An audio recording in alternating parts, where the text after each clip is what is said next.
Hi viewers, welcome to our channel. ప్రస్తుతం మనతో Zoom live లో అందుబాటులో ఉన్నారు డాక్టర్ చింతా ప్రదీప్ గారు ఫ్రమ్ యూకే. నమస్తే సార్. నమస్తే అమర్. మైరా మీడియా ప్రేక్షకులకి నమస్కారాలు. Thank you sir, thank you very much అండి. ఎలా ఉన్నారు? Fine Amar, how are you? Super fine sir.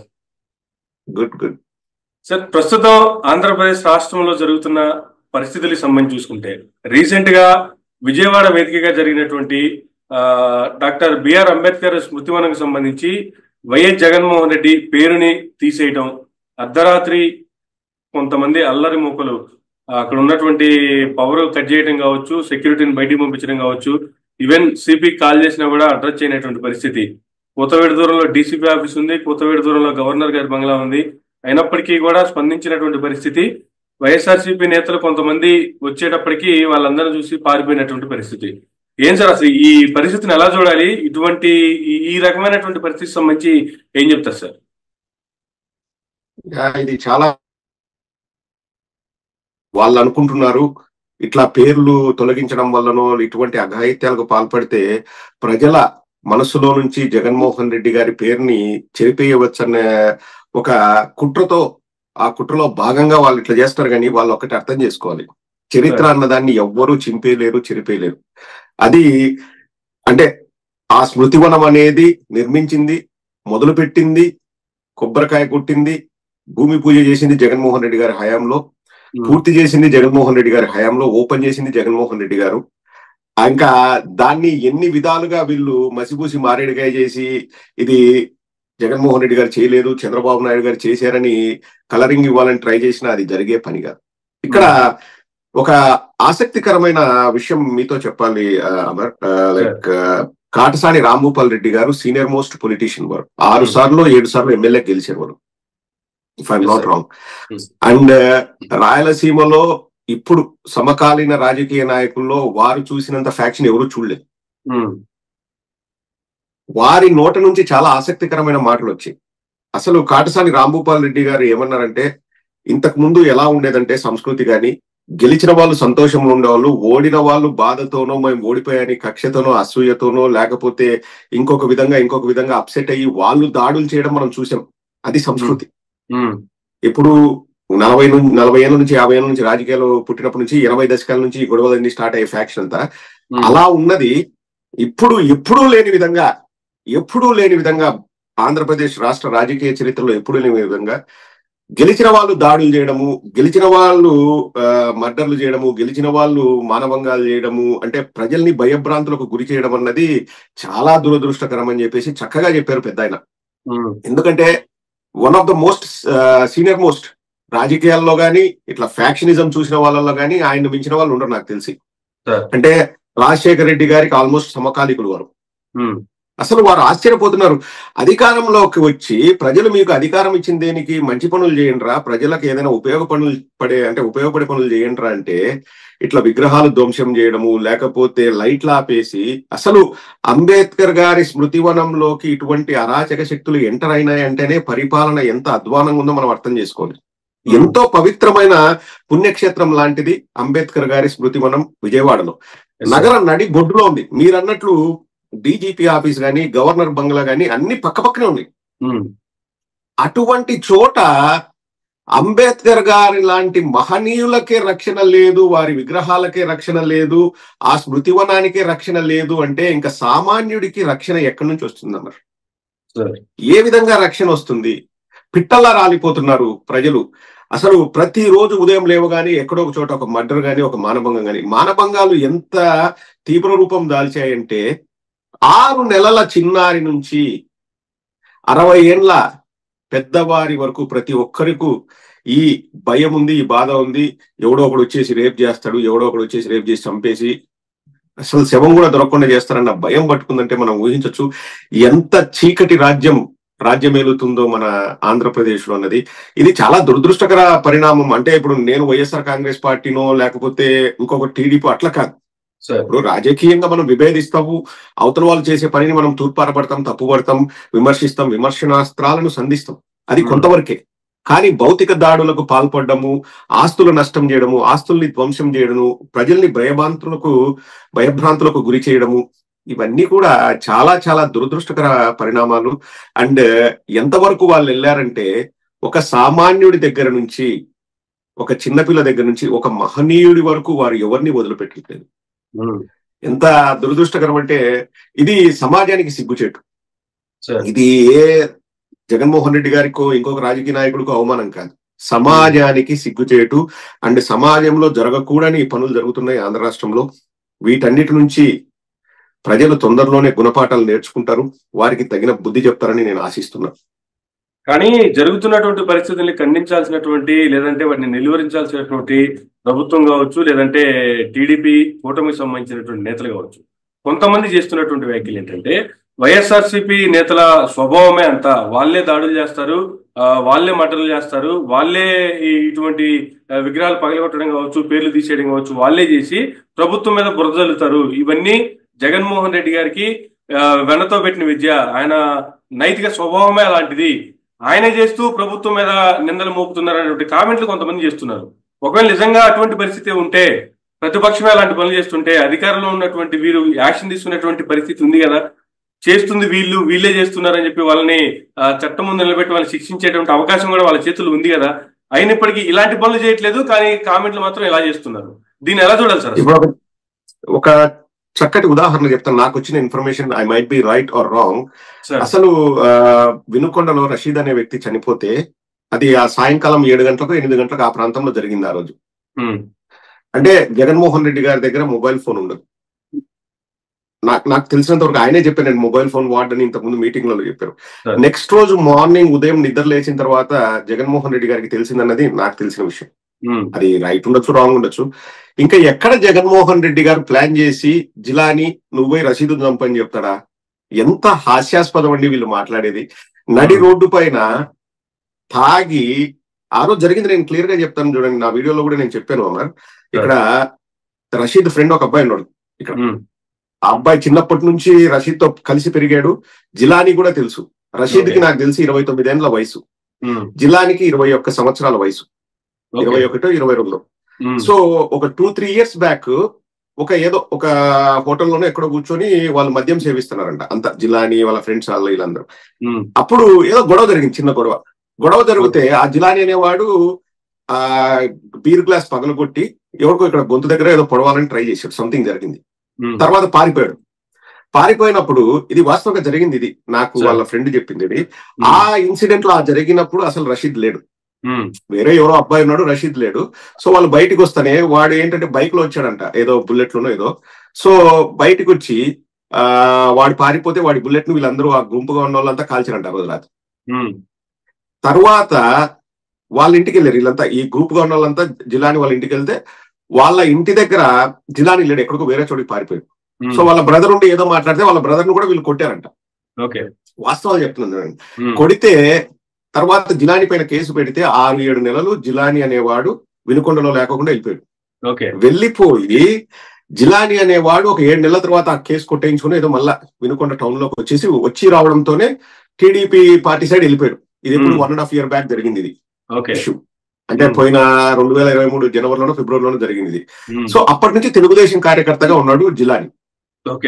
ఎప్పుడైతే ఎలక్షన్ రిజల్ట్ వచ్చి తెలుగుదేశం వాళ్ళు వస్తానే ఎర్రబుక్ రాజ్యాంగం ఉన్నారు కదా, ప్రతి ఒక్కరిలోనూ ఆ ఉత్సాహం వచ్చేసింది. అంటే మేము ఏదైనా చేయగలం, మమ్మల్ని ఎవ్వరూ ఆపలేరు. ఇప్పుడు టీనేజర్స్ అంతే, 20 ఏళ్ళు 19 ఏళ్ళు 21 ఏళ్ళలో వాళ్ళకి ఏం తెలుస్తుంది అంటే మేము చంపినా నరికినా మమ్మల్ని ఎవరు ఏమనలేరు అనేసి వాళ్ళు ఆ మైండ్ సెట్ లోకి వెళ్ళిపోయారు అందరూ. ఇప్పుడు జరుగుతున్న గొడవలకు దాడులకు కారణం అదే వాళ్ళ మైండ్ సెట్. ఇప్పుడు ఒకటబ్బా, వైఎస్ఆర్ గారి విగ్రహాలని ధ్వంసం చేశారు, యాసిడ్ పోసారు, వైఎస్ఆర్ గారి పేరు హెల్తీ నోట్స్ పెట్టుకుంటే కాళ్ళతో తన్ని వైఎస్ఆర్ అనే అక్షరాలను తొలగించారు. అవన్నీ కూడా జగన్మోహన్ రెడ్డి గారు చేయించారు.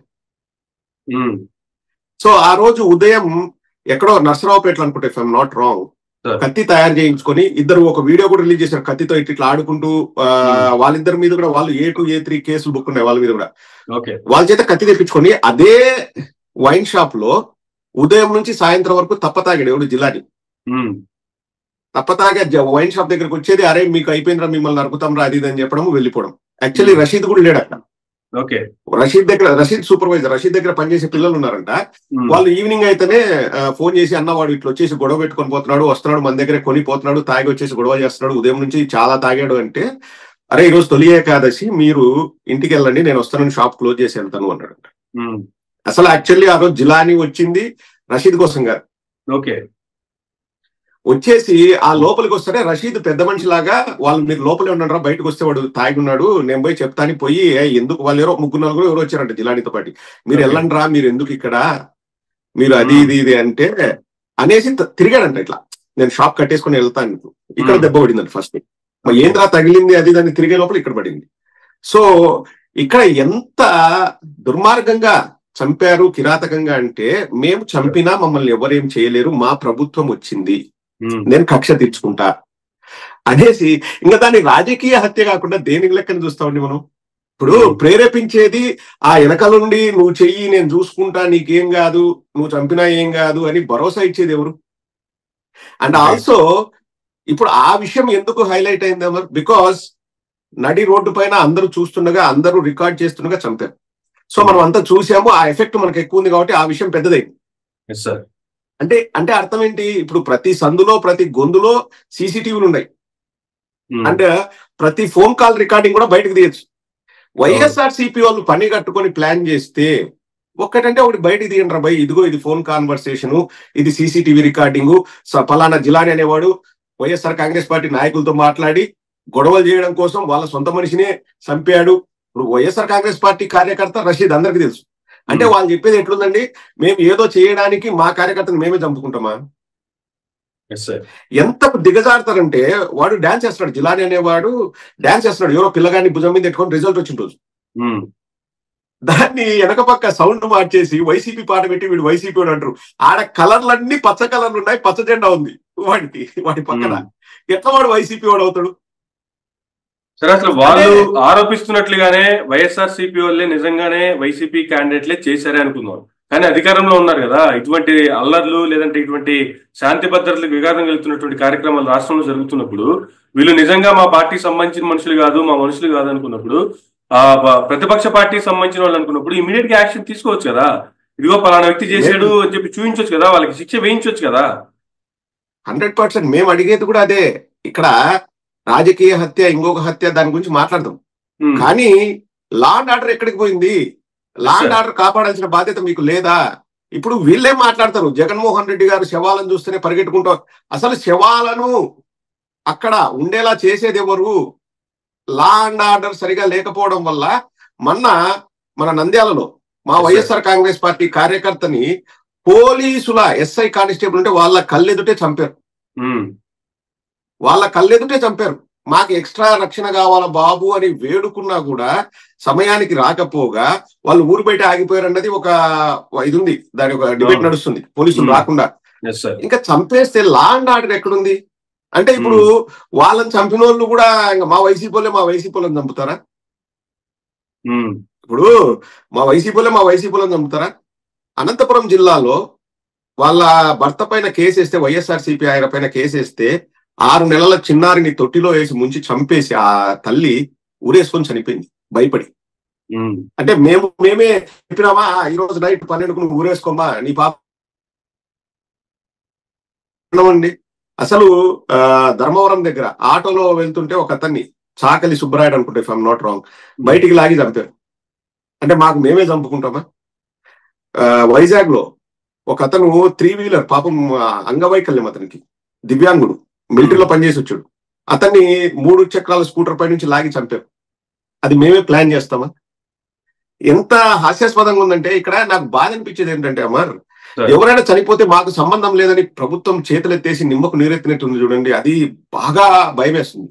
అంటే ఇంకా ఎవరు రక్షణ కల్పిస్తారు? మనకు కాంగ్రెస్ పార్టీ పరిపాలించే మన కర్ణాటకలోనో తెలంగాణలోనో హోమ్ మినిస్టర్ మనకు రక్షణ కల్పిస్తాడా? లేకపోతే తమిళనాడులోనే హోమ్ మినిస్టర్ మనకు రక్షణ కల్పిస్తాడా? అసలు మా బాధ్యత కాదు అని వాళ్ళు మాట్లాడడం ఎంత దారుణంగా ఉందంటే, ఇక్కడ జరిగింది టేక్ ద రెస్పాన్సిబిలిటీ. ఇప్పుడు మీకు పదవి వచ్చింది, ప్రమాణ స్వీకారం చేశారు, రాగద్వేషాలకు అతీతంగా నేను పరిపాలన చేస్తాను, నేను నా పదవికి వన్నె తెస్తాను, ప్రలోభాలకు గురికాను అని చెప్పేసి మంత్రిగా, ఎమ్మెల్యేగా ప్రతి ఒక్కరు ప్రమాణ స్వీకారం చేస్తారు. ఆత్మసాక్షిగా, దైవ సాక్షిగా ప్రమాణం చేస్తానని చేస్తారు. నువ్వు దైవ సాక్షిగా ప్రమాణం చేసినప్పుడు చనిపోయింది ఎవడైనా కానీ చనిపోయాడు కదా, లా అండ్ ఆర్డర్ ఎక్కడా? లా అండ్ ఆర్డర్ని నువ్వు కాపాడు.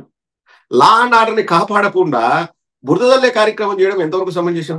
అసలు వంగలపూడి అనిత గారు ఒక రోజు మాట్లాడితే నాకు నిజంగా నవ్వాగలేదండి.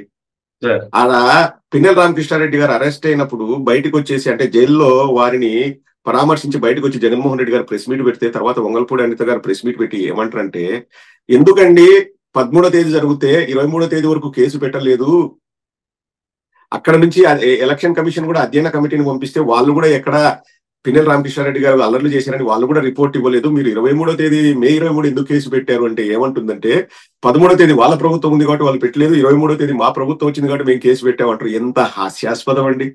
జూన్ 4వ తేదీ రిజల్ట్స్ వస్తే 23వ తేదీ తెలుగుదేశం ప్రభుత్వం ఉందా? 23వ తేదీ తెలుగుదేశం ప్రభుత్వం, మే 23 తెలుగుదేశం ప్రభుత్వం ఉందా? అంటే ప్రతి దాంట్లో కూడా ఒక రాజకీయ కోణం ఆలోచన చేసి వాళ్ళు చంపుతున్నారు. రెండోది, దాన్ని మా పైకి రాకోకుండా మేము ఎలా డైవర్ట్ చేయాలి, మేము కక్ష తీర్చుకుంటాం అనేది వాళ్ళు ఫిక్స్ అయ్యారు తెలుగుదేశం వాళ్ళు. దాన్ని వాళ్ళ పైకి రాకోకుండా ఎలా డైవర్ట్ చేయాలంటే మేము ఇది బురదల కార్యక్రమం చేస్తారు, వాళ్ళే చంపుకున్నారని క్రియేట్ చేస్తుంటారు. స్వయంగా Andhra Jyothi Radhakrishna open heart with ఆర్కేలో ఇప్పటి హోమ్ మినిస్టర్, అప్పుడు హోమ్ మినిస్టర్ కాదు, జస్ట్ ఎమ్మెల్యే కూడా కాదు, వంగలపూడి అనిత గారు ఏమన్నారంటే, చూడండి సార్ 6 నెలల్లో అందరి అకౌంట్లు సెటిల్ చేస్తాం సార్ అంటే, ఎలా చేస్తారంటే చూస్తుండండి సార్, మాకు దానికి ఒక సపరేట్ ప్రణాళిక ఉంది, 6 నెలల్లో అందరి అకౌంట్లు సెటిల్ చేస్తాం సార్ అంటే, దానికి కూడా రాధాకృష్ణ క్వశ్చన్ అడిగారు, అంటే అధికారం ఇచ్చేది మీకు ప్రతీకారం తీర్చుకోవడానికి అంటే, సార్ వెయిట్ చేయండి సార్ 6 నెలలు సార్, అందరి అకౌంట్ సెటిల్ చేసి తర్వాత పరిపాలన స్టార్ట్ చేస్తాం, మాకు దానికి ప్లానింగ్ ఉంది. ఆ మాటలు కూడా వంగలపూడి అనిత గారి చేత వైఎస్ఆర్ కాంగ్రెస్ పార్టీ వల్ల మేమే అనిపించేవాడిని. చూస్తున్న ప్రజల్ని అడుగుతున్నా, మైరా మీడియా వ్యూవర్స్ అడుగుతున్నా, ఆ మాటలు కూడా మేము అనిపించామా? చెప్పనండి. నేను ఆ రోజు నాలో ఎవడో వైఎస్ఆర్సీపీ నాయకుడు పరకాయ ప్రవేశం చేశాడు, చేసి నా చేత ఆ మాట మాట్లాడించాడని వంగలపూడి అనిత గారిని చెప్పమనండి. ఇంకా ప్రతి ఒక్కరం రాజకీయాలు వదిలేసి, రాష్ట్రం వదిలేసి వెళ్ళిపోవచ్చు వేరే దేశాలు. ఎంత హాస్యాస్పదంగా ఉందండి వాళ్ళు మాట్లాడేది. ఇప్పుడు ఎవడైనా కానీ ఇప్పుడు నాతో పాటు తిరిగినోడిని నేను నమ్ముకుంటానండి, ఒకవేళ నాకు రాజకీయ మైలేజ్ వస్తుంది, లబ్ధి చేకూరుతుందంటే. ఒక రకంగా చూస్తే వాళ్ళు ఓపెన్ స్టేట్మెంట్లు ఇస్తున్నారు సార్. రీసెంట్ గా చూస్తే టీడీపీ ఎమ్మెల్యే ఆయన బుడ్డ రాజశేఖర రెడ్డి గారు చేసినటువంటి కామెంట్లు కూడా, ప్రతి మండలానికి మినిమం 2 సరే వేసేయాల్సిందే, ఏమైనా జరిగితే మేము చూసుకుంటాం, మేము వెనక మేము ఉన్నాం అని చెప్పి రెచ్చగొట్టేటువంటి వ్యాఖ్యలు చేయడం కావచ్చు, ఇటువంటి కామెంట్లు. మరోపక్క స్టార్టింగ్ లోనే అచ్చెన్నాయుడు గారు చేశారు, పచ్చబెల్ల పట్టుకొని వస్తే మర్యాద ఇస్తారు, కూర్చోబెట్టి కాఫీ టీ ఇచ్చి మరీ మీకు మర్యాద చేసి మరీ మీ ప్రాబ్లం క్లియర్ చేస్తారు, ఎవరైనా సరే ఎక్కడికైనా వెళ్ళాలంటే, ఏ ప్రభుత్వ ఆఫీస్కి వెళ్ళాలన్నా, ఎక్కడ పోలీస్ స్టేషన్కి వెళ్ళాలన్నా పచ్చబెల్ల పట్టుకుని వెళ్ళండి, మీ పనులు ఈజీగా అయిపోతాయి. ఇటువంటి ఓపెన్ స్టేట్మెంట్లు ఓపెన్ గానే వాళ్ళ దాంట్లో చూస్తూ ఉన్నా కూడా నిలువరించలేనటువంటి పరిస్థితి. ఈ రకంగా ఎంకరేజ్ చేస్తున్నారనే డైరెక్ట్ అర్థమైపోతుంది కదా. అయినప్పటికీ కూడా ఇంకా ఏదో వాళ్ళే చేస్తున్నారు, వాళ్ళ తరపు నుంచి వస్తుంది అనేటువంటి కామెంట్లు ఎంతవరకు కరెక్ట్ అంటారు? అసలు ఒక్కటే ఆన్సర్ అమర్, వినాశకాలే విపరీత బుద్ధి అని పెద్దలు ఊరికే అనలేదు. నాశనం అవ్వడానికి వారు ఇట్లా చేసుకుంటున్నారు, వారిని వారే దహించి వేసుకుంటున్నారు. ఇక్కడ ప్రజలు మ్యాండేట్ ఇచ్చింది, పరిపాలన చేసి ప్రజలకు మంచి చేద్దాం, నేను సూపర్ 6 హామీలు ఇచ్చాను, నేను అది అమలు చేద్దాం అన్న చిత్తశుద్ధి ఎక్కడా లేదు. ఎప్పుడు చూడు వైఎస్ఆర్ కాంగ్రెస్ పార్టీ మీద బురద చల్లుదాం, శ్వేతపత్రాలు రిలీజ్ చేద్దాం అన్నది హాస్యాస్పదం, అసలు హాస్యాస్పదం. అక్కడ పోలవరం పబ్లిక్ అథారిటీ PPA అనేది ఉంది, వెబ్సైట్ ఉంది, దాంట్లో తెలుస్తుంది LAR&R, land acquisition, rehabilitation and R&R అంటారు. సో ఇవన్నీ కూడా మన క్లియర్ గా గణాంకాలు కూడా ఉంటాయి. PPA పోలవరం ప్రాజెక్ట్ అథారిటీలో మనం చేయలేదంటారు, 4% చేసేమంటారు. అండ్ వచ్చిన వెంటనే వాళ్ళు మాట్లాడే మాటలు కానీ, ఇప్పుడు మీరు అన్నట్లు తెలుగుదేశం వాళ్ళ ఏమంటారు, పసుపు బిల్ల తీసుకెళ్తేనే మీకు పనులు అవుతాయండము, అండ్ మండలానికి 2 చచ్చిపోవాలండము, వాలంటీర్లకు 10,000 ఇస్తా అంటే ఇప్పుడు వాలంటీర్లను తీసి పక్కన పడేయడము, సచివాలయ వ్యవస్థ కూడా క్యాన్సిల్ చేసి జన్మభూమి కమిటీలు తెస్తా అనడము, అండ్ సూపర్ 6 లో ఒక్క పథకం కూడా ఇవ్వకపోవడము, ఇవన్నీ కూడా ఒక అజెండాతో జరిగాయి. అంటే ప్రజల్ని ఏదైనా మభ్య పెడదాం, ప్రజల్ని మభ్యపెట్టి మనం అధికారంలోకి వచ్చి చేయాల్సింది ఏంటంటే కక్ష సాధింపు చర్యలు, ఒక భయానక వాతావరణాన్ని సృష్టించి ఎవడైనా వైఎస్ఆర్ కాంగ్రెస్ తరఫున గొంతెత్తి మాట్లాడితే వాడు రాష్ట్రంలో ఉండకూడదు, వాడు అసలు ఈ భూప్రపంచం మీద ఉండకూడదు, వారిని ఏరిపారేయాలి. ఇదే ఒక అజెండాతో వాళ్ళు పనిచేస్తున్నారు. ఇప్పుడు ప్రజాస్వామ్యంలో బాబాసాహెబ్ అంబేద్కర్ గారు చెప్పింది ఒక్కటే, beauty of democracy is discussion and debate. మనం మాట్లాడాలి, డిస్కషన్ జరగాలి, డిబేట్ జరగాలి. ప్రభుత్వంలో ఏదైనా తప్పు జరిగితే ఎండగట్టాలి. ప్రభుత్వ తప్పుని మనం ఎండగడితే అందులో నుంచి మంచి జరుగుతుంది, ప్రజలకు మంచి జరుగుతుంది. ఇదే డెమోక్రసీకి పట్టుకొమ్మ లాంటిది అని చెప్పేసి మనకు అంబేద్కర్ గారు రాజ్యాంగాన్ని రచించి మనకి ఇస్తే వీళ్ళు చేసేది ఏంటంటే అవతల వాడు నోరు తెరవకూడదు, మాట్లాడకూడదు, మాట్లాడితే వేసేస్తాము, మండలానికి ఇద్దరు వేసేయాలి, అధికారులు అన్ని మూసుకొని కూర్చోవాలి, పసుపు బిల్లతో వస్తే వాళ్ళకు పనులు జరగాలి. ఇదంతా నియంతృత్వ పోకడలు, ఇవి డిక్టేటర్షిప్. అసలు అంటే మనం హిట్లర్ అని చదువుకునే వాళ్ళం అండి. అంటే హిట్లర్ నియంత అదిదని. హిట్లర్ ను 10 మించి ఈ పరిపాలన ఉందనడంలో ఎటువంటి అనుమానం లేదు. అది అతిశయోక్తి కూడా కాదు. చంద్రబాబు నాయుడు ప్రమాణ స్వీకారం చేసిన దగ్గర నుంచి కూడాను 95 చంద్రబాబును మళ్ళీ చూస్తారు, 95 పాలన మీకు చూపిస్తాను అనేటువంటి కామెంట్లు 3-4 టైమ్స్ ఆయన చేయడం కూడా జరిగింది. అవును, అంటే ఇవన్నీ కూడా దీనికి సంకేతాలే అంటారా? ఇదంతా ఒక ప్రీ ప్లాన్డ్ కామెంట్లే అంటారు. బషీర్బాగ్ కాల్పుల గురించి మీకు తెలుసా?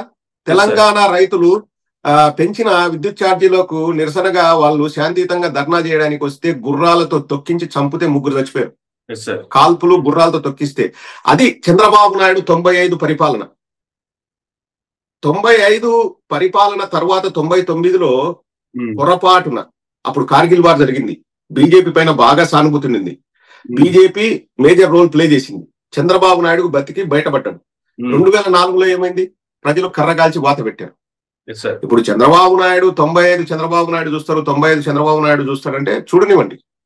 ఇప్పుడు నువ్వు మంచి చేసి ప్రజలకు మంచి చేస్తే ఎవరైనా స్వాగతిస్తారు. లేదు ఇట్లా హింస రాజకీయాలు, ఇట్లా హింసను అజెండాగా మేము ఎంచుకున్నాము, నరుకుతాం, అది కాదండి. ఒక మైక్ పట్టుకొని ఒక నాయకుడు మండలానికి ఇద్దరిని చంపేయండి అన్నారంటే ఇంకా ఏ రేంజ్ కు, ఏ తారాస్థాయికి అది వెళ్ళింది. తెలుగులో ఒక సామెత ఉంటది, కంచే చేను మేస్తే కాపేమి చేయగలడు అని. మనం కంచె ఎందుకు కడతాం? బయట నుంచి ఏమైనా రాకుండా అడ్డుకోవడానికి కంచె కడతాం. ఇప్పుడు కంచెనే పంటను తినేయడం స్టార్ట్ చేస్తే ఇంకా లోపల ఉన్న కాపీ ఏం చేయగలడు? ఇప్పుడు రాష్ట్ర పెద్దలు, ప్రభుత్వ పెద్దలే మీరు సంపండి నరకండి అంటే ఇంకా కింద వాడు ఏం చేస్తాడండి? వాడికి ప్రొటెక్షన్ ఎక్కడి నుంచి వస్తుంది? వంగలపూడి అనిత ప్రతిరోజు బయటకు వచ్చేది ఇది మాకు సంబంధం లేదు, ఇది మాకు, ఆమెకు తెలిసింది ఒక్కటే, ఆమెను బలిపశువుని చేస్తున్నారు. ఇప్పుడు బయట జస్ట్ ఆమె ఒక మౌత్ పీస్ లాగా, వాళ్ళ మౌత్ పీస్. నువ్వు ఈ రోజు పోయి మాట్లాడు, రేపు ఏదైనా శాంతి భద్రతలకు విఘాతం కలిగి ప్రజల నుంచి వ్యతిరేకత వస్తే ఏం చేస్తారు? ఓ మంత్రిని మారుస్తారు. సింపుల్. సో ఆమెను ఒక వెపన్ లాగా వాడుకుంటున్నారు, ఆమెను ఒక మౌత్ పీస్ లాగా వాడుకుంటున్నారు, ఆమెను ఒక బలిపశువుని చేస్తున్నారు. అది ఆమెకు అర్థం కావట్లేదు. నాకు పదవి వచ్చింది కదా అని చెప్పేసి ఆమె ఇష్టం వచ్చినట్టు మాట్లాడుతున్నారు. ప్రతిరోజు నవ్వులు పాలవుతున్నారు. ఆ మాట్లాడే ప్రతి స్టేట్మెంట్ లో కూడా అంటే ప్రజలకు తెలిసిపోద్ది ఈమెకేం తెలియదు అన్న విషయం ప్రజలకు తెలిసిపోద్ది. అంటే ఇంకా ఆ సబ్జెక్ట్ మీద పట్టు, నేను ఎలా మాట్లాడాలి ఏంటనేది తెలియదు. ఒకసారి కాదు, 2 సార్లు కాదు, ఇప్పటికే 4-5 సార్లు నవ్వులు పాలయ్యారు ఇట్లే మాట్లాడి. అండ్ ఒక్క రోజు కూడా ఆవిడ నోటి నుంచి నేను రెస్పాన్సిబిలిటీ తీసుకున్నాను, శాంతి భద్రతల్ని కాపాడడం నా బాధ్యతని ఎక్కడ కూడా మంగళపూడి అనిత గారు అనిన దాఖలాలు. ఇప్పుడు యాక్చువల్లీ బుడ్డా రాజశేఖర రెడ్డి గారు అన్న మాటలకి సుమోటోగా ఆయన మీద కేసు బుక్ చేయొచ్చు. ఇప్పుడు చంపండి నేనున్నాను అంటే ఇట్స్ అ బిగ్ స్టేట్మెంట్. ఇప్పుడు యంగ్స్టర్స్ ను కానీ కార్యకర్తలను కానీ ఎట్లా అవి ప్రభావితం చేస్తాయి ఆ మాటలు ఒకసారి ఆలోచన చేయాలి. ఇప్పుడు ఏదైనా ఊర్లో చిన్న గొడవ జరిగినా గానీ ఇప్పుడు వీళ్ళు అంటున్నారు ఇవి రాజకీయ హత్యలు కాదు, వ్యక్తిగత. ఇప్పుడు ఎట్లా జరుగుతాయంటే గ్రామాల్లో, నేను గ్రామం నుంచి వచ్చాను, రాయలసీమలో ఫ్యాక్షన్ చూసినవన్నీ, ఒక ఇద్దరు చిన్న పిల్లలు లేకపోతే యంగ్స్టర్స్ లేకపోతే ఇంకొంచెం పెద్దవాళ్ళు కొట్టుకుంటే ఏమైతారంటే ఆబ్వియస్ గా ఆ ఊర్లో 2 గ్రూపులు అనేవి ఉంటాయి. సో ఆ వ్యక్తిగత కక్షలు కూడా రాజకీయ రంగు పులుముకుంటాయి. రాజకీయ రంగు పులుముకొని ఇప్పుడు బుడ్డా రాజశేఖర రెడ్డి కాన్స్టిట్యుయెన్సీ తీసుకుందాం. అక్కడ ఎవరన్నా ఇద్దరు కొట్లాడింటారు, ఓ పిల్లగాడిని అవతలోడు కొడతాడు, ఏదో జరిగింటది. ఆ పిల్లగాడు బుడ్డా రాజశేఖర రెడ్డి దగ్గరికి వస్తాడు. బుడ్డా రాజశేఖర రెడ్డి ఏమన్నంటే నువ్వు పోయి వేసేరా నేను చూసుకుంటా అంటాడు. దాన్ని వ్యక్తిగత కక్ష అనలేవు. దానికి సపోర్ట్ అండదండలు ఉండేది రాజకీయ నాయకులు అండదండలు. సో అవి వ్యక్తిగత కక్షలు కాదు. వ్యక్తిగత కక్షలు ఉన్నవాడు చంపేంత ధైర్యం చేయడు, వాడికి అంత ధైర్యం లేదు. ఎవడైనా వెనక నుండి అండదండ ఉండే నువ్వు చంపుకోరా నేను చూసుకుంటా అంటారు, అప్పుడు వాడికి ధైర్యం వస్తుంది. వాడికి వెపన్స్ ఎవరు సప్లై చేస్తారు? వాడికి బాంబులు కానీ ఎవరు సప్లై చేస్తారు? లేకపోతే చంపడానికి ఈ తుపాకులు కానీ ఎవరు సప్లై చేస్తారు? వాడికి అంత స్టామినా ఉండదు. వాడికి పెద్దోళ్ళ దగ్గర నుంచి వస్తాయి. ఇప్పుడు జిలానీ చంపిన కత్తి నర్సరావుపేటలో తయారైంది అంటే అర్థం చేసుకోండి. సో ఆ అండదండలు అక్కడి నుంచి వస్తాయి కాబట్టి వాళ్ళు రెచ్చిపోతారు పిల్లగాళ్ళు. ఈ కామెంట్లు కావచ్చు, ఈ రెచ్చగొట్టేటువంటి వ్యాఖ్యలు కావచ్చు, కేవలం వీళ్ళు ఇచ్చినటువంటి హామీలు నెరవేర్చే పరిస్థితి లేదు కాబట్టి హామీలను పక్కదారి పట్టించి ప్రజలు వేరే చర్చకి వెళ్ళిపోవాలనేటువంటి ఉద్దేశం అంటారా సార్? దీని వెనక ఇంక వేరే కారణాలు ఏమైనా ఉన్నాయంటే ఏం చెప్తారు సార్? వాళ్ళ అజెండా క్లియర్ గా అనిత గారు చెప్పారు. వాళ్ళ అజెండా ఎలా కనిపిస్తుందంటే, నేను రాజకీయాల మీద అవగాహన ఉన్నవాడిగా నేను చెప్తున్నాను అమర్, ఒక 6 నెలల నుంచి సంవత్సరం వరకు ఈ మారణకాండను కొనసాగించి అందరినీ చంపేసి అందరినీ భయభ్రాంతులకు గురి చేసి తరువాత మేము ఏమైనా పరిపాలన చేస్తాము, లేకపోతే పథకాలు ఇస్తాము, ప్రజల్ని 6 నెలల్లో మభ్యపెట్టచ్చు, ప్రజల్ని గొర్రెలు చేయొచ్చు, ప్రజల్ని మాయ చేయొచ్చు, ప్రజల్ని మోసం చేయొచ్చు అన్న విపరీతమైన నమ్మకం వాళ్ళకుంది. విపరీతమైన నమ్మకం. ఇప్పుడు ఎంత హాస్యాస్పదం అంటే, జగన్మోహన్ రెడ్డి గారు అష్టకష్టాలు పడి సమయానికి ఈ రోజు ఈ టైం అంటే ఆ టైంకి అన్ని పథకాలు ఇస్తుంటే ఏమన్నారండి, ప్రజల్ని కూడా ఒక రకంగా వీళ్ళు మభ్యపెట్టారు. ఏమన్నారు, జగన్మోహన్ రెడ్డి గారు జేబులో నుంచి ఇవ్వట్లేదు, ఎవరు నొక్కలేడు బటన్, చిన్నపిల్లోడు నొక్కుతాడు, ముసలామ నొక్కుతుంది, చిన్నపిల్లోడు నొక్కుతాడు, ముసలామ నొక్కుతుంది, ఎవరు నొక్కలేరు బటన్, అది పెద్ద కథ, ట్యాక్స్ పేయర్స్ మనీనే ఇస్తున్నారు, ఎవరు ఇవ్వలేరు అన్నారు. పాయింటే కదా. అలా అని జనాల్లో ఏం క్రియేట్ చేశారంటే, ఈ రోజు జగన్మోహన్ రెడ్డి గారు అంటే అంతవరకు తెలియని విషయాన్ని వాళ్ళు ఏం క్రియేట్ చేశారంటే, ఎవడైనా ఇవ్వగలడు, అది పెద్ద కథ కాదు, జగన్మోహన్ రెడ్డి గారు ఇచ్చారు, ఇప్పుడు చంద్రబాబు నాయుడు కూడా ఇవ్వగలడు అనేది ఒక భ్రమలోకి తీసుకెళ్లారు. రెండవది, వాళ్ళు కూడా మా డబ్బే కదా, రేపు చంద్రబాబు నాయుడు ఇచ్చినప్పుడు ఇస్తాడు, ఎందుకు వీడు చెప్పిన తర్వాత ఇస్తాడు. చంద్రబాబు నాయుడు చెప్పిన మాట ఇస్తే చంద్రబాబు నాయుడు తల 1000 ముక్కలైతే రాజశేఖర రెడ్డి గారు అన్నారు, మాట మీద నిలబడితే మునిశాపం ఉందని. సో చంద్రబాబు నాయుడు కూడా ఇస్తారని నమ్మించారు.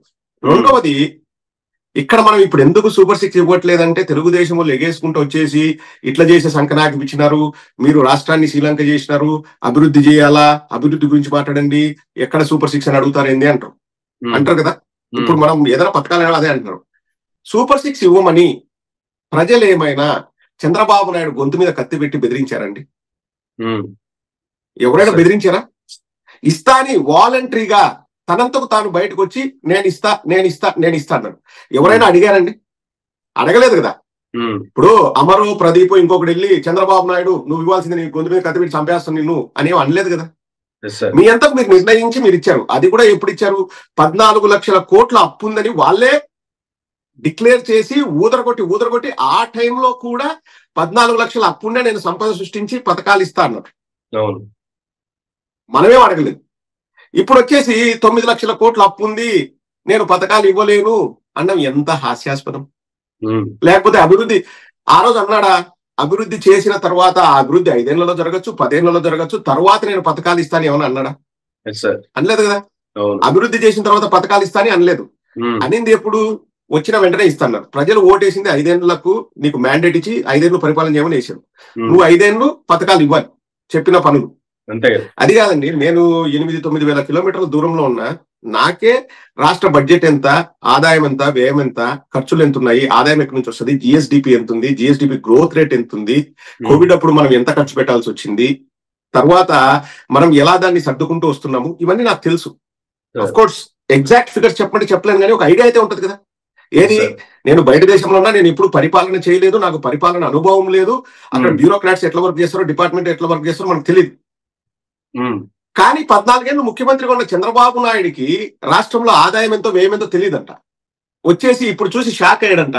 చూసి 80,000 కోట్లు 90,000 కోట్లు వడ్డీలకు ఇవ్వాలి, అప్పు కట్టాలి అంటే, ఎవడైనా నీకు అప్పిచ్చేవాడు ఊరికే వడ్డీ లేని రుణాలు ఏమి ఈడు కదా మనకి. ప్రపంచ బ్యాంకు కానీ, ఆర్బీఐ కానీ, ఎవరైనా కానీ. ఇప్పుడు మన సొంత ఆర్బీఐ మనం 12,000 కోట్లు అప్పు చేసినాం గత 2 నెలల్లో. వాళ్ళకి వడ్డీలు కట్టాలా? చంద్రబాబు నాయుడు ఫ్రీగా తెచ్చుకున్నాడా? రుణాలు లేని వడ్డీ వడ్డీ లేని రుణాలు తెచ్చుకున్నాడా? కాదు కదా. మరి చంద్రబాబు నాయుడుకి ఇది తెలియదండము ఎంత హాస్యాస్పదం. మరి 2047లో నేను దేశ పెట్టున్నాల్లో విజనరీ రాస్తా, నేను ఒక విజనరీ అనేవాడు. మన రాష్ట్ర అండ్ దౌర్భాగ్యం ఏంటంటే, పెద్ద కామెడీ ఏంటంటే, రాష్ట్రమే కాదు 30 రాష్ట్రాలే కాదు, దేశంలో ఆర్థిక మంత్రులు అనేవాళ్ళు బడ్జెట్ ప్రవేశపెట్టేటప్పుడు లెక్కలు ఎందుకు పార్లమెంట్ లో కానీ అసెంబ్లీలో కానీ చదివి వినిపిస్తారు? అది ప్రజాధనము ఎలా ఖర్చు పెడుతున్నాము, ఎలా వ్యయం చేస్తున్నాము, లేకపోతే ఎలా ఆదాయాన్ని సమకూర్చుకున్నాం చెప్పడానికే కదా. అంటే బడ్జెట్ ప్రవేశపెట్టినప్పుడు కూడా చంద్రబాబు నాయుడు చూడలేదా? నిద్రపోతున్నాడా వాళ్ళ ఇంట్లో? ఎంత హాస్యాస్పదంగా ఉంటుంది చూడండి. ఏ దానికైనా ఒకదానికి సంబంధం ఉంటుందా? ఇవి మన దౌర్భాగ్యం ఏంటంటే, ఇది ప్రజలకు మనం చెప్పడానికి ట్రై చేస్తాం. జగన్మోహన్ రెడ్డి గారు ఏమన్నారండి, నాకు ఆ రాష్ట్ర ఆర్థిక స్థితిగతులు నాకు తెలుసు, 2028 జనవరిలో పెన్షన్ పెంచుతాను, 2029 జనవరిలో పెన్షన్ పెంచుతాను, అంతవరకు పెంచేకి మనకు ఆ సౌకర్యం లేదు, రాష్ట్ర ఆర్థిక పరిస్థితిని గాడిలో పెట్టుకుందాం అని చెప్పారు. ఎక్కడ కూడా ఎఫ్ఆర్బిఎం నార్మ్స్ కంటే ఎక్కువ అప్పు చేయలేదు. మనం చేయలేము కూడా, మన వల్ల కాదు. వీళ్ళు ఊరికే అబద్ధాలు చెప్తారు కానీ FRBM నామ్స్ కంటే ఎక్కువ మనం అప్పు చేయలేరు. ఏ రాష్ట్ర ముఖ్యమంత్రి కూడా అప్పు చేయలేరు. ఇంకా దానికంటే తప్పే చేసాం. GSDP గ్రోత్ పెరిగింది. అవును, ఇంత చేస్తే దౌర్భాగ్యం ఏంటంటే మనం చెప్పుకోలేకపోయాము. అంటే మా వైఎస్ఆర్ కాంగ్రెస్ పార్టీ వాళ్ళు ఏంటంటే ఒక చిన్న విషయాన్ని కూడా ఒక 100 రోజులు డిబేట్ లాగా నడిపి దాని జనాల మధ్యలో డిస్కషన్ వచ్చేలాగా చేస్తాం. అది మనం చేయలేకపోయాం. కానీ చంద్రబాబు నాయుడు ఇప్పుడు పోలవరం వస్తాడు, నా పోలవరం చచ్చిపోయింది అంటాడు. నువ్వు 5 ఏళ్ళు ఆడిపోయినావు?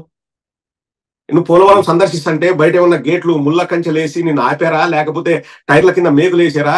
ఎందుకు పోలేకపోయావు నువ్వు పోలవరానికి? నీకు పోలవరం మీద అంత ప్రేమ ఉంటే నువ్వు ప్రతిపక్షంలో ఉన్నప్పుడు కూడా పోలవరం సందర్శించవచ్చు. ఎవరొద్దన్నారు చెప్పండి? పోనీ నువ్వు సందర్శిస్తూ ప్రభుత్వంలో ఉన్న వాళ్ళు అడ్డుకుంటే ఏం ప్రపంచం చూడకుండా ఏం కళ్ళు మూసుకోదు కదా. నువ్వు అప్పుడు మాట్లాడే అర్థం ఉంది.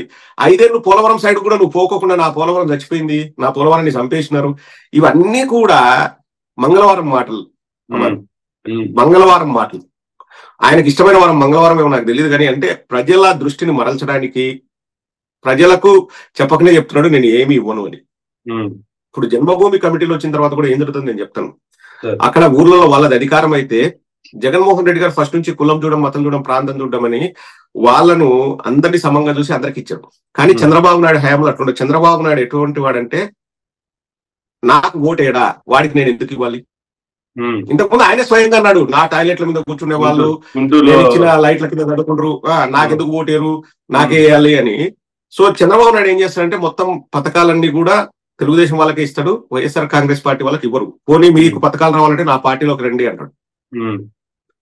ఇప్పుడు జన్మభూమి కమిటీల వల్ల జరిగేది అదే. జన్మభూమి కమిటీలు వస్తే రాష్ట్రం ఇంకొక 50 ఏళ్ళు వెనక్కి వెళ్తుంది. ఓకే. అండ్ వీళ్ళు ప్రతిదీ చెప్పినట్టు ఇప్పుడు వాలంటీర్లు ఏమన్నా వెళ్ళి చంద్రబాబు నాయుడు గొంతు మీద కత్తి పెట్టి నాకు 10,000 జీతం చేయండి అని అడిగారండి? అడగలేదు. ఇప్పుడు యువగలం పాదయాత్ర జరిగింది, మహిళలు ఏమన్నా వెళ్ళి అయ్యా లోకేషు నాకు బస్సులో ఫ్రీగా పోవాలనుంది, టికెట్ లేని ప్రయాణం మీరు అనౌన్స్ చేయండి అని చెప్పేసి మహిళలు ఏమన్నా అడిగారా? ఏమీ అడగలేదు. ఇవన్నీ కూడా క్లియర్ గా ప్రజలు అర్థం చేసుకోవాలి. ఎలక్షన్ లో మిమ్మల్ని గొర్రెలు చేసి మీ ఓట్లు దండుకోవడానికి చేసిన ఒక ప్రయత్నం ఇదంతే. ఇప్పుడు అమ్మా క్యాంటీన్ అని ఫస్ట్ పెట్టింది తమిళనాడులో, దాన్ని కాపీ కొట్టి అన్నా క్యాంటీన్ అన్నాడు. 3 గ్యాస్ సిలిండర్లు కర్ణాటకలో, దాన్ని కాపీ కొట్టి ఈడ 3 గ్యాస్ సిలిండర్ అన్నాడు.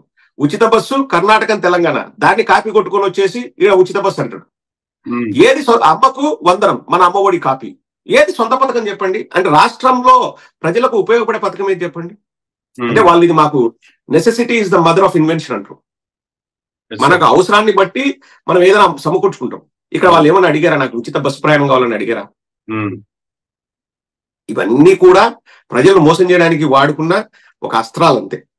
అది ప్రజలు తొందరలోనే ఆల్రెడీ పల్లెల్లో ప్రతి చోట డిస్కషన్ స్టార్ట్ అయింది. ఇంతకు ముందులాగా కాదు ఒక 6 నెలలు పట్టేది, టైం సంవత్సరం పట్టేది. ఇంతకుముందు ఒక సినిమా రిలీజ్ అయితే అమర్, అది హిట్ ఆ ఫ్లాప్ తెలియడానికే 10 రోజులు పట్టింది. ఎందుకంటే ఈ శుక్రవారం రిలీజ్ అయితే నెక్స్ట్ శుక్రవారం పేపర్లో వచ్చేది, ఏది రివ్యూలో గివ్యూలో, ఆ తర్వాత శుక్రవారం వచ్చేది. ఇప్పుడు ఎందుకు సినిమాలు వారం రోజులు 3 రోజులు ఎందుకు ఆడుతున్నాయి? ఫస్ట్ షో పడిన వెంటనే ఇది హిట్ ఆఫ్ అట్ట తెలిసిపోద్ది. ఇది ఇన్స్టెంట్ కాఫీ యుగం, ఫిల్టర్ కాఫీ యుగం కాదు. ప్రజలకు ఇప్పుడు 2 నెలలు అయింది, ప్రజలకు అర్థమైతుంది వాళ్ళ ఉద్దేశాలు, వాళ్ళ ఇంటెన్షన్స్ అనేది అర్థమైతుంది. ఎగరగొట్టడానికే వాళ్ళు ఇవన్నీ మాట్లాడుతున్నారు అనేది అర్థమైతుంది. రోషయ్య గారు 20 ఏళ్ల క్రితమే క్లియర్ గా చెప్పారు, మీరు ఆ క్లిప్పింగ్ చూసారో లేదో.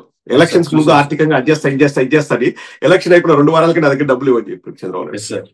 అంతటి ఏం మనిషి ఏం మారలేదు. 95 చంద్రబాబు నాయుడు చూస్తారంటే ఇంకా దరిద్రంగా ఉంటుందని అర్థం.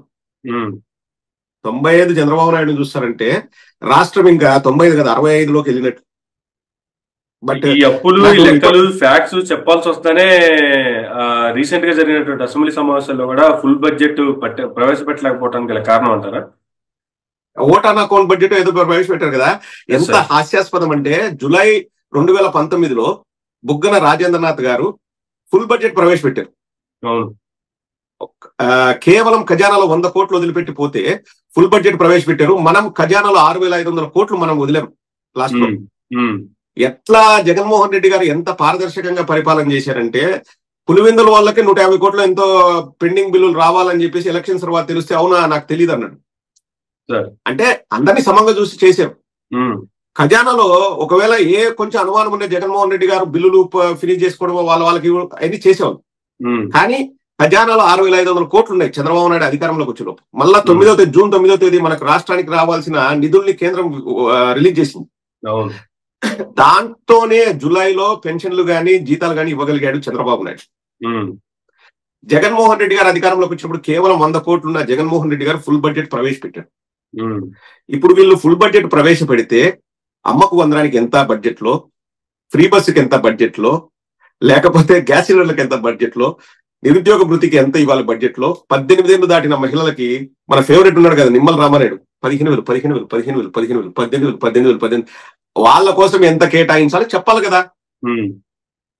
కాబట్టి ఫుల్ బడ్జెట్ ప్రవేశపెట్టలేదు. ప్రజలందరూ అర్థం చేసుకోవాలి. ఇప్పుడు లోకేష్ ఏమంటున్నాడు, ఎవరెవరితోనో మాట్లాడతాడంట, సంఘాలతో మాట్లాడతాడంట, కూలంకుషంగా చర్చిస్తాడంట, మేధోమదనం చేస్తాడంట, చేసి నెక్స్ట్ ఇయర్ నుంచి అమ్మకు వందనం పెడతాడంట. ఏమబ్బా అంత మేధోమదనం చేయాల్సింది ఏముంది అమర్, అంత మేధోమదనం చేయాల్సింది ఏముంది? ఇప్పుడు జగన్మోహన్ రెడ్డి గారు క్లియర్ గా లెక్కలు చెప్పారు. 64 లక్షల మంది ఎంతో తల్లులు ఉన్నారు. వాళ్ళకి ఎంతమంది పిల్లలు అన్నది గణాంకాలు కనుక్కోవడం ఎంతసేపు అండి? 5 రోజుల పని, 3 రోజుల పని. మనమేం చంద్రబాబు నాయుడు లేకపోతే లోకేష్ వెళ్ళి ప్రతి ఒక్క ఇంటికి తలుపు తట్టి మీ ఇంట్లో పిల్లలు ఎంతమంది కనుక్కోవాల్సిన అవసరం లేదు. మనకి సిస్టమ్ ఉంది, బ్యూరోక్రాట్స్ ఉన్నారు, ఉద్యోగస్తులు ఉన్నారు, సచివాలయ వ్యవస్థ ఉంది, వాలంటీర్స్ ఉన్నారు. ఒక్క రోజులో డేటా తెప్పించుకోవచ్చు, ఒక్క రోజులో. దాంట్లో అందరితో చర్చించేది ఏముంది, అమలు చేసేది ఏముంది? 18 ఏళ్ళు దాటిన మహిళలు 2,10,00,000 మంది ఉన్నారు మన రాష్ట్రంలో. ఇవి మన లెక్కలు కాదు, ఎలక్షన్ కమిషన్ ఆఫ్ ఇండియా లెక్కల ప్రకారమే. ఎలక్షన్స్ ముందు వాళ్ళు డిక్లేర్ చేశారు. మహిళలే ఎక్కువ ఉన్నారు. 2,02,00,000 ఎంతో పురుషులు ఉంటే 2,10,00,000 మంది మహిళలు ఉన్నారు. ఎక్కడో 8-9 వేల కిలోమీటర్ల దూరంలో ఉన్న నాకే తెలుసు. ఇంకా ప్రపంచానికే చదువు చెప్పే చంద్రబాబుకు తెలీదా? Into 1,500, 2,10,00,000 into 1,500. ఒక్కొక్క నెల 18 ఏళ్ళు దాటిన మహిళలకు 1,500 ఇకపోతే ఎంత మోసం, ఎంత స్కామ్ అంటే 3,150 కోట్ల స్కామ్. ఇప్పటికి 2 నెలలు అయింది, ఇవ్వలేదు. 6,300 కోట్ల స్కామ్ జరిగింది. ఇట్లా ఎంత స్కామ్ ఒకసారి ఊహించండి. అంటే ఇప్పుడు నేను 3,150 కోట్లు ఓన్లీ 18 ఏళ్ళు దాటిన మహిళలకు ఇవ్వాలంటే సంవత్సరానికి ఎంత అండి? రమారమి 40,000 కోట్లు ఇవ్వాలి. ఒక్క 18 ఏళ్ళు దాటిన మహిళలకే 40,000 కోట్లు ఇస్తే అమ్మకు వందనానికి ఎన్ని వేల కోట్లు ఇవ్వాలి? నిరుద్యోగ భృతి ఎన్ని వేల కోట్లు ఇవ్వాలి? లేకపోతే ఫ్రీ బస్సుకి ఎన్ని వేల కోట్లు కేటాయించాలి? గ్యాస్ సిలిండర్లకు ఎన్ని వేల కోట్లు కేటాయించాలి? ఇదే జగన్మోహన్ రెడ్డి గారు పవర్ పాయింట్ ప్రజెంటేషన్ వేసి క్లియర్ గా మన రాష్ట్ర బడ్జెట్ ఇది, మన రాష్ట్ర ఆదాయం ఇది, వ్యయం ఇది అని చెప్పేసి మేనిఫెస్టో రిలీజ్ చేసినప్పుడు first time of it's kind ఒక ముఖ్యమంత్రి పవర్ పాయింట్ ప్రజెంటేషన్ వేసి 1.5 గంటల సేపు రాష్ట్ర స్థితిగతుల గురించి, ఆర్థిక పరిస్థితుల గురించి ఎక్స్ప్లెయిన్ చేశారు. మన మేనిఫెస్టో రిలీజ్ చేసిన తర్వాతనే కదా చంద్రబాబు నాయుడు గారు మేనిఫెస్టో రిలీజ్ చేసింది. మరి నీకు తెలియకపోవచ్చులే, నా రాష్ట్రం చచ్చిపోయింది, నా పోలవరం పడుకుంది అని నువ్వు డ్రామాల తర్వాత మాట్లాడొచ్చులే. జగన్మోహన్ రెడ్డి గారు ముఖ్యమంత్రి స్థానంలో ఉండి మేనిఫెస్టో రిలీజ్ చేస్తే రాష్ట్ర స్థితిగతుల గురించి చెప్పినప్పుడు నువ్వు అప్పుడైనా అధ్యయనం చేయాలి కదా. ఇది సాధ్యం కాదు, ఈ సూపర్ 6 సాధ్యం కాదని చెప్పాలి కదా. జగన్మోహన్ రెడ్డి గారు క్లియర్ గా చెప్పారు, నేను రమారమి ఏది పరిపాలన వ్యయము, జీతాలు, పెన్షన్లు ఇవి కాకుండా, అంటే ఇది రిటైర్ అయిన ఉద్యోగుల పెన్షన్లు ఇవన్నీ కాకుండా వెల్ఫేర్ స్కీమ్స్ కోసమే నేను సంవత్సరానికి 75,000 కోట్లు నేను ఖర్చు పెట్టాను. చంద్రబాబు నాయుడు సూపర్ 6 హామీలు ఒక్కటే అమలు చేయాలంటే మళ్ళా ఏంటి? Not about salaries, not about municipalities కానీ, వాళ్ళకి కానీ గ్రాంట్లు కానీ, లేకపోతే రోడ్లు కానీ, లేకపోతే మౌలిక సదుపాయాలు ఇవన్నీ కాకుండానే 1,50,000 కోట్లు కావాలి చంద్రబాబు నాయుడు గారు చెప్పిన సూపర్ 6 అమలు కావాలంటే. శ్రీలంక బడ్జెట్, దేశ బడ్జెట్ ని మొత్తం తీసుకొచ్చి మిక్సీలో వేసి కొట్టి బయటకు ఒక ప్రాడక్ట్ తీసినా గానీ అవి అమలు చేయడం వీలు కాదు. ఇంత చిన్న లాజిక్ చంద్రబాబు నాయుడు గారు ఎలా మర్చిపోయారు? సంపద సృష్టిస్తా అన్నాడు, ఇప్పుడు కియా సృష్టించాడు అన్నాడు. కియా మొత్తం విలువనే, ఆ కంపెనీ మొత్తం విలువనే 13,000 కోట్లు. కియా ఒకవేళ కియా లాంటి కంపెనీ వచ్చింది అనుకుందాం, ఈ రోజే శాంక్షన్ అయింది అనుకుందాం, అంటే ఇది అనుమతులు వచ్చాయి, పేపర్ వర్క్ జరిగిపోయింది, వాళ్ళకు ఇది డబ్బులు వచ్చాయి బ్యాంకుల నుంచి. ప్రతి కంపెనీ కూడా బ్యాంక్ నుంచి లోన్ తెచ్చుకుంటాడు, అన్ని అనుమతులు, ఎన్వైరన్మెంటల్ క్లియరెన్స్ వచ్చాయి, ల్యాండ్ చూశారు, ల్యాండ్ అలొకేషన్ జరిగింది, ఇంకా కొంచెం ల్యాండ్ కావాల్సి ఉంటే ప్రజలు అన్ని తీసుకున్నారు అనుకుందాం. ఈ రోజు శంకుస్థాపన చేశారు అనుకుందాం. ఒక కియా స్థాయి కంపెనీ మార్కెట్ లోకి రావాలి అంటే, వాళ్ళ ప్రొడక్షన్ మార్కెట్ లోకి రావాలంటే ఎన్నేళ్ళు పడుతుంది? చంద్రబాబు నాయుడే 2019లో ఒక కార్ కి నల్ల కవర్లు వేసి, నల్ల గుడ్డలు కప్పి, ఇంకా పూర్తిగా రాలేదు కియా, ఒక కార్ బయటకు తీసుకొచ్చి ఇదిగో రిలీజ్ చేసి అన్నాడు. ఎందుకంటే ఇంకా బాడీ సైడ్ డోర్లు కూడా సరిగా ఫిట్ చేయలేదు, అవి ఇంకా తయారు కాలేదు. సో 5 ఏళ్ళు, మరి 5 ఏళ్ళు నువ్వు సంపద సృష్టించావు కదా, ఈ 5 ఏళ్ళు ఎట్లిస్తావు పథకాలు? ఇది నేను ఎలక్షన్ ముందు కూడా నేను ప్రశ్నించా. ఇప్పుడు ఏదైనా ఒక కంపెనీ స్టార్ట్ చేయాలా, ఒక చిన్న ఇల్లు, సెంటు స్థలంలో ఇల్లు కట్టుకోవాలంటే మనకు సంవత్సరం 1.5 పడుతుంది, అవునా కదా అమ్మ? పెద్ద పెద్ద కంపెనీలు తెచ్చి ఆ రాధాకృష్ణ ఇంటర్వ్యూలో ఎలక్షన్ ముందు పెద్ద పెద్ద కంపెనీలు తెచ్చి సంపద సృష్టిస్తా అన్నాడు. ఎట్లా నువ్వు సంపద సృష్టిస్తావు చెప్పు.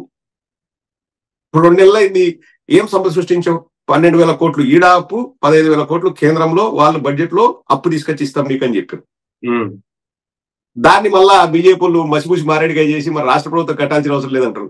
ఈనాడోడే ఏం రాస్తాడు, ఇప్పుడు కాదు 15 ఏళ్ల తర్వాత 20 ఏళ్ల తర్వాత కట్టాలా, చాలా తక్కువ వడ్డీతో తెచ్చుకునే రుణాలు అవి, అది భారం కాదు అని వాళ్ళు రాస్తారు. వాళ్ళకే క్లారిటీ. మహువా మొయిత్రా గారు పార్లమెంట్ సాక్షిగా ఏం చెప్పారంటే అది అప్పు అప్పు అప్పు అని చెప్పారు. అక్కడే పక్కనున్న బీజేపీ వాళ్ళు ఎవరు ఖండించలేదు అప్పు కాదని, ఖండించాలి కదా. సో ఇప్పటి ప్రజల నెత్తి మీద భారం 27,000 కోట్లు. ఈ 2 ఆన్ పేపర్, మీరు చెప్పేదో నేను చెప్పేదో కాదు. నువ్వు ఎక్కడ సంపద సృష్టించినావు? సంపద సృష్టిస్తున్నాడు. ఎలా సంపద సృష్టిస్తున్నాడు తెలుసా? రాష్ట్ర రోడ్లకు టోల్, రిజిస్ట్రేషన్ పెంపు, చెత్త పన్ను వేసేవాడు చెత్తనా కొడుకు అని మాట్లాడిన ప్రస్తుత స్పీకర్ అయ్యన్న పాత్రుడు అన్నాడు, మనం అంతా విన్నాం. చెత్త పన్ను తీసేసి కంటిన్యూ చేస్తున్నారు. నాణ్యమైన విద్యుత్ ఇస్తా అని చెప్పేసి చంద్రబాబు నాయుడు అన్నాడు, విద్యుత్ ఛార్జీలు తగ్గిస్తా అన్నాడు. మళ్ళీ తర్వాత విలేకరులు అడిగితే నీతో నేను చెప్పారా, నువ్వు అంతకు నువ్వు మాట్లాడితే సరిపోతున్నాడు. ఏ రేట్లు తగ్గలేదు, ఏ రేట్లు తగ్గ అన్ని పెంచుతున్నాడు. అలా సంపద సృష్టిస్తున్నాడు. కానీ సంపద ఎలా సృష్టిస్తున్నాడు అంటే ప్రజల మీద భారం మోపి సంపద సృష్టిస్తా అంటున్నాడు. మరి పూర్టు రిచ్ అనే ఒక పథకం పెట్టావు, ఎట్లా ప్రజలు రిచ్ అవుతారు? అసలు ఎంత గొర్రెలు చేశాడు ప్రజలను అంటే, పూర్టు రిచ్ అనే దానికి పారామీటర్స్ ఏంటివి? అమర్, ఒక చదువుకున్న వ్యక్తి నేను అడుగుతున్నా, what is the parameter? What do you think is like parameter for richness? అంటే 100 కోట్లు కోటీశ్వరుడు, ₹1,00,00,000 ఉంటే నువ్వు రిచ్చా, 50 లక్షలు ఉంటే నువ్వు పూరా, 10 లక్షలు ఉంటే పూరా? What is the parameter? అంటే నేను పూర్ టు రిచ్ ఒక పథకమా అండి? చదువుకున్నాడు ఎవడు ఆ పథకం పెడతా అని చెప్పాడు. 14 ఏళ్ళ ఎక్స్పీరియన్స్ ఉన్న చంద్రబాబు నాయుడు ఎట్లా చెప్పినాడో నాకు అర్థం కాదు. ప్రజల్ని పూర్ టు రిచ్. ఇప్పుడు మీరు రోడ్లకు ట్యాక్స్ కడితే, టోల్ కడితే, రాష్ట్ర రోడ్లకు మీరు రిచ్ అవుతారా? రిజిస్ట్రేషన్ ఛార్జీలు 10% నుంచి 12% పెంచుతున్నాడు, మీరు రిచ్ అవుతారా? ఎలా రిచ్ అవుతారు? ఇంకా ప్రజల నెత్తి మీద భారం మోపుతున్నారు. 27,000 కోట్లు ఆల్రెడీ అప్పు చేశారు. ప్రజలు రిచ్ అవుతారా? అలా ప్రతి ఒక్కటి మోసపూరిత హామీలు, ప్రజల్ని మబ్బు పెట్టడం, మోసం చేయడము, ఓట్ల కోసం తాయిలాలు ఇవ్వడము, ఇట్లా కుక్కకు బిస్కెట్లు వేసినట్టు. ఇదిగో సంపద సృష్టిస్తా, ఇదిగో తీసుకోండి. ఒక పిల్లోడు ఉంటే 15,000, ఇద్దరుంటే 30, ముగ్గురు. ఇప్పుడు ఒకటండి, అక్టోబర్ 1 నుంచి నాన్నకు ఇంధనం మొదలైతుంది, కొత్త మద్యం పాలసీ అంట. కొత్త మద్యం పాలసీని నువ్వు 3 నెలల్లో అమలు చేసే కెపాసిటీ ఉన్న నీకు అమ్మకు వందనాన్ని అమలు చేయాలంటే మాత్రం నెక్స్ట్ సంవత్సరం వరకు వెయిట్ చేసి కూలంకుషంగా చర్చించే అంత టైం కావాలి. సరేలే, యుద్ధ ప్రాతిపదికన మిగతావన్నిటిని పక్కన పెట్టి అమ్మకు వందనం ఫస్ట్ చర్చించి ఎవరుద్దను వారం మేధోమదనం చేయి. నీకు సంఘాలను పిలువు, రారా, రేపు రండి సంఘాలంటే అన్ని సంఘాలు వస్తాయి. నేను అనేది ఏంటంటే, అమ్మకు వందన డబ్బులు ఇస్తే బాగుపడే వాళ్ళలో తెలుగుదేశం వాళ్ళు, జనసేన వాళ్ళు కూడా ఉన్నారు కదా. మనము కులం చూడకుండా, మతం చూడకుండా, పార్టీ చూడకుండా, ప్రాంతం చూడకుండా మేము వైఎస్ఆర్సీపీ వాళ్ళకి అందరికీ మంచి చేస్తే, వాళ్ళు కులం చూడకుండా, మతం చూడకుండా, పార్టీ చూడకుండా, అన్ని పార్టీల వాళ్ళకి, అన్ని మతాల వారికి, అన్ని కులాల వారి నోట్లో మట్టి కొడుతున్నారు. It's very clear. Jaganmohan Reddy గారు నన్ను అడిగితే, మనం మంచి చేసి అది మనకు చెడ్డైంది అంటే, మాకు పార్టీకి చెడ్డైంది ఏంటంటే, మనం అడగకుండానే అన్ని ఇచ్చి అన్ని మంచి చేస్తే జనాలకు కూడా అలుసు అయిపోయింది అనమాట. ఏం నీ డబ్బు ఇస్తున్నావా, మా డబ్బే కదా బటన్ ఎవడు నొక్కలేడు, చిన్నపిల్లోడు ముసలోడు అన్నాడు. ఇప్పుడు చంద్రబాబు నాయుడు మంచాల పడ్డ ముసలామ కంటే హీనమా, కానగట్టమా? నువ్వు నొక్కలేకపోతున్నావు కదా. ఏం నీకు వేలుకు రక్త ప్రసరణ ఆగిపోయిందా, వేలు పని చేయట్లేదా బటన్ నొక్కడానికి? ఇప్పుడే నొక్కుతాయని చంద్రబాబు నాయుడు అన్నాడు ఎలక్షన్స్ ప్రచారంలో, మంచాల పడ్డ ముసలామ నొక్కుతాది అని. ఈ మాట అంటే మాత్రం మనం అభివృద్ధి నిరోధకులు అంట, మనం అభివృద్ధి గురించి మాట్లాడమంట, పథకాల గురించి అడగకూడదు. ఇప్పుడు ఏంటంటే సింపుల్ అబ్బా, రాష్ట్రంలో ఎవరు చచ్చిపోయినా లా అండ్ ఆర్డర్ ఏంది ఇట్లుందని అడగకూడదు. అడిగితే నేరం. పథకాలు ఎందుకు ఇవ్వలేదు అంటే ఎవరు అడగకూడదు, అడిగితే అభివృద్ధి నిరోధకులు. ఇప్పుడు ఎందుకు చచ్చిపోతున్నారు అడిగినా తప్పే, ఎందుకు పథకాలు ఇవ్వట్లేదు అడిగినా తప్పే. వాళ్ళు ఏదైనా చెప్తారు, 1 సైడెడ్ గా ఉండాలా. వాళ్ళు చెప్తారు, చెప్పింది మనం వినాలా. అబ్బబ్బా ఇస్తారని ఇంకొక 5 ఏళ్ల తర్వాత ఇచ్చినా అన్ని మూసుకొని కూర్చోవాలా. ప్రజలందరూ మీరు గొర్రెలు అని చెప్పేసి వాళ్ళు డిసైడ్ చేస్తారు. మనం గొర్రెల మాదిరి తలవుపాలి. అది తెలుగుదేశం వల్ల లాజిక్. అంత తొందరగా ఇస్తామంటే తొందర కాదండి. ఎంత హాస్యాస్పదం అంటే, అమ్మ ఒడి అనేది మనం 5 ఏళ్ళు మేము వైఎస్ఆర్ కాంగ్రెస్ పార్టీ వాళ్ళు సక్రమంగా మేము ఇచ్చాం. కంటిన్యూ అవుతుంది. ఇప్పుడు అదే కంటిన్యూ అవుతుంది. కొత్తగా దాంట్లో మ్యాజిక్లు ఏముంటాయి? ఇంకా మీరు ఎక్కువ ఇవ్వాలా, ఎందుకంటే మీరు ప్రతి పిల్లకు ప్రతి పిల్లాడికి 15,000 అన్నారు. 2 కావచ్చు, ఇంటూ 3 కావచ్చు, ఇవ్వాలి. ఇంకా అందులో తొందర ఎందుకు అనడం నాకు అర్థం కావట్లేదు. హాస్యాస్పదంగా ఉంది. ఇప్పుడు ఒక ప్రాణానికి ఏదైనా ప్రమాదం వచ్చింది అనుకోండి, రోగం వచ్చింది అనుకోండి, నీకు తొందర ఎందుకంటే ప్రాణం కాస్త పోతుంది. అంతే కదా.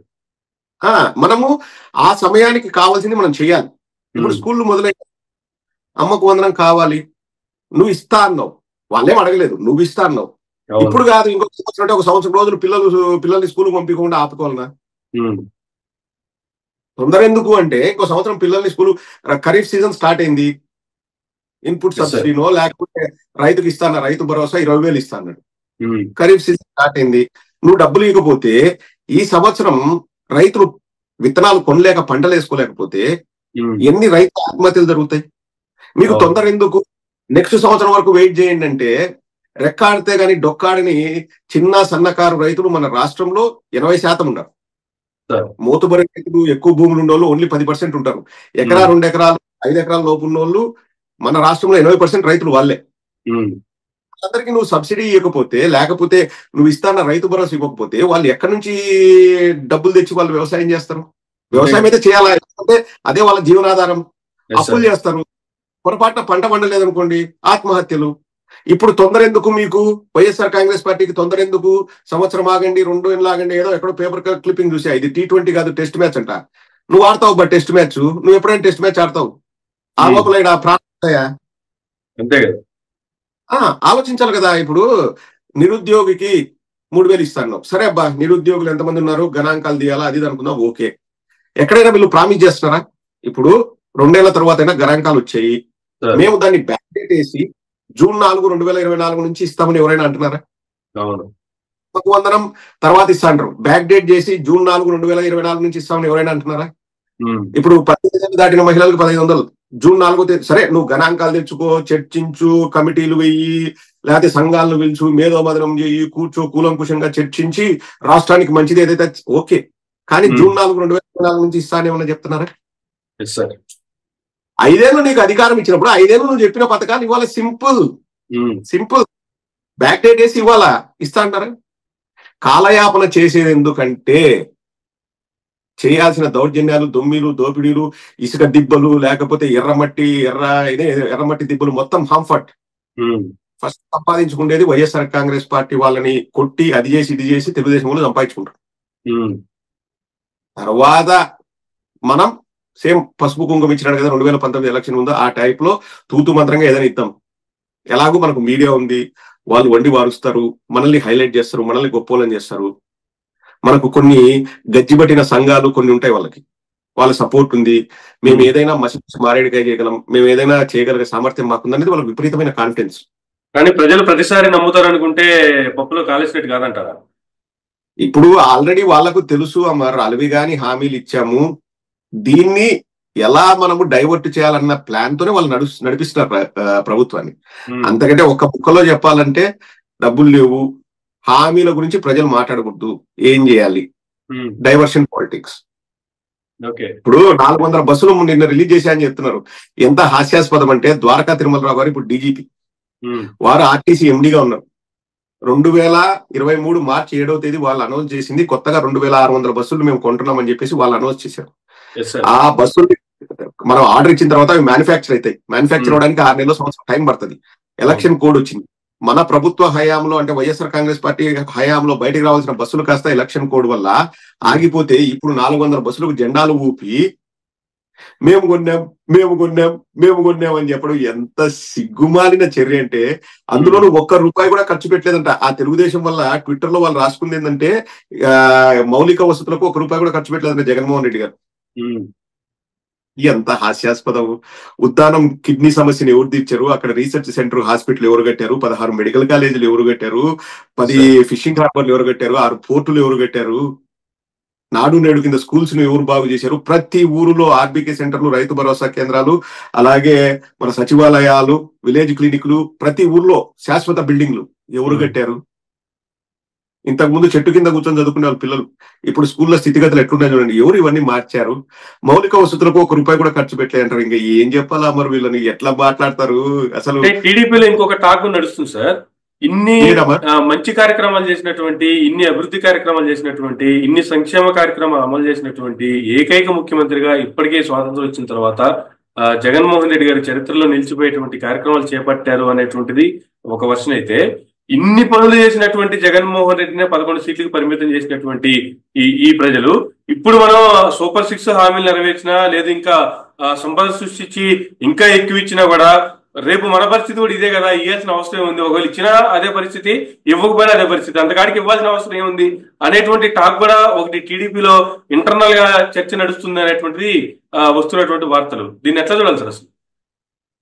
అట్లా వాళ్ళు ఆలోచిస్తే మాత్రం అందులో తప్పు లేదు. ఎందుకంటే అన్ని సమకూర్చిన వ్యక్తిని కోర్స్ లేండి, అది మళ్ళా పెద్ద డిబేటు. అది ఈవీఎంలు చేసాయా, వాళ్ళు చేశారా? ఎవరు చూసినా రాష్ట్రంలో మేము ఓటేసింది వైఎస్ఆర్సీపీగా ఓటేసామని వాళ్ళు అంటున్నారు.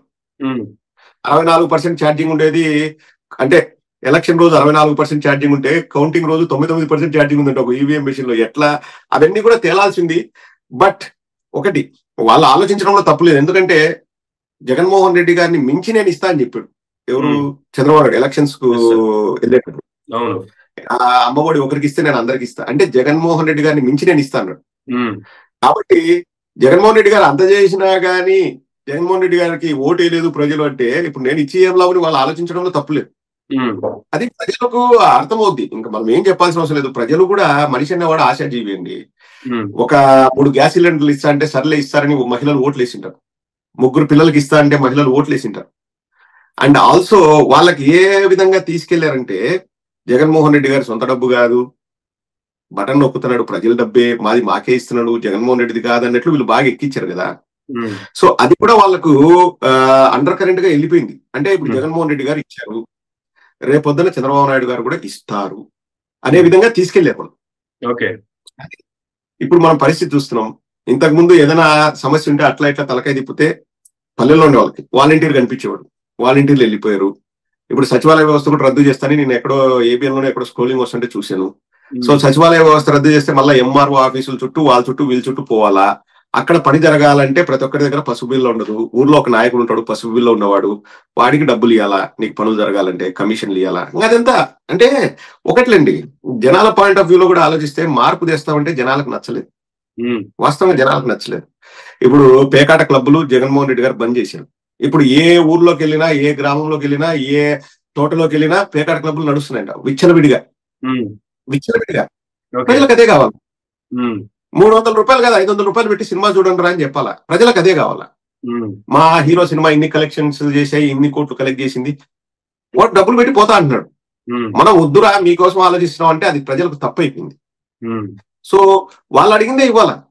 ఇప్పుడు మందు అక్టోబర్ 1 నుంచి మంచి బ్రాండ్లు వేస్తాడంట, ఇప్పుడు ఏమైనా తగ్గిస్తాడేమో చూద్దాం. అది ఏమైందంటే మనం ఒక సొసైటీని ఒక మంచి మార్గంలో తీసుకెళ్దాం అనేది జగన్మోహన్ రెడ్డి గారి ఆలోచన. ఒకటి అది అర్థమయ్యేలాగా ప్రజలకు చెప్పుకోవడంలో మనం అంటే వైఎస్ఆర్ కాంగ్రెస్ పార్టీ ఫెయిల్ అయింది, అది ఒప్పుకోవాల్సింది.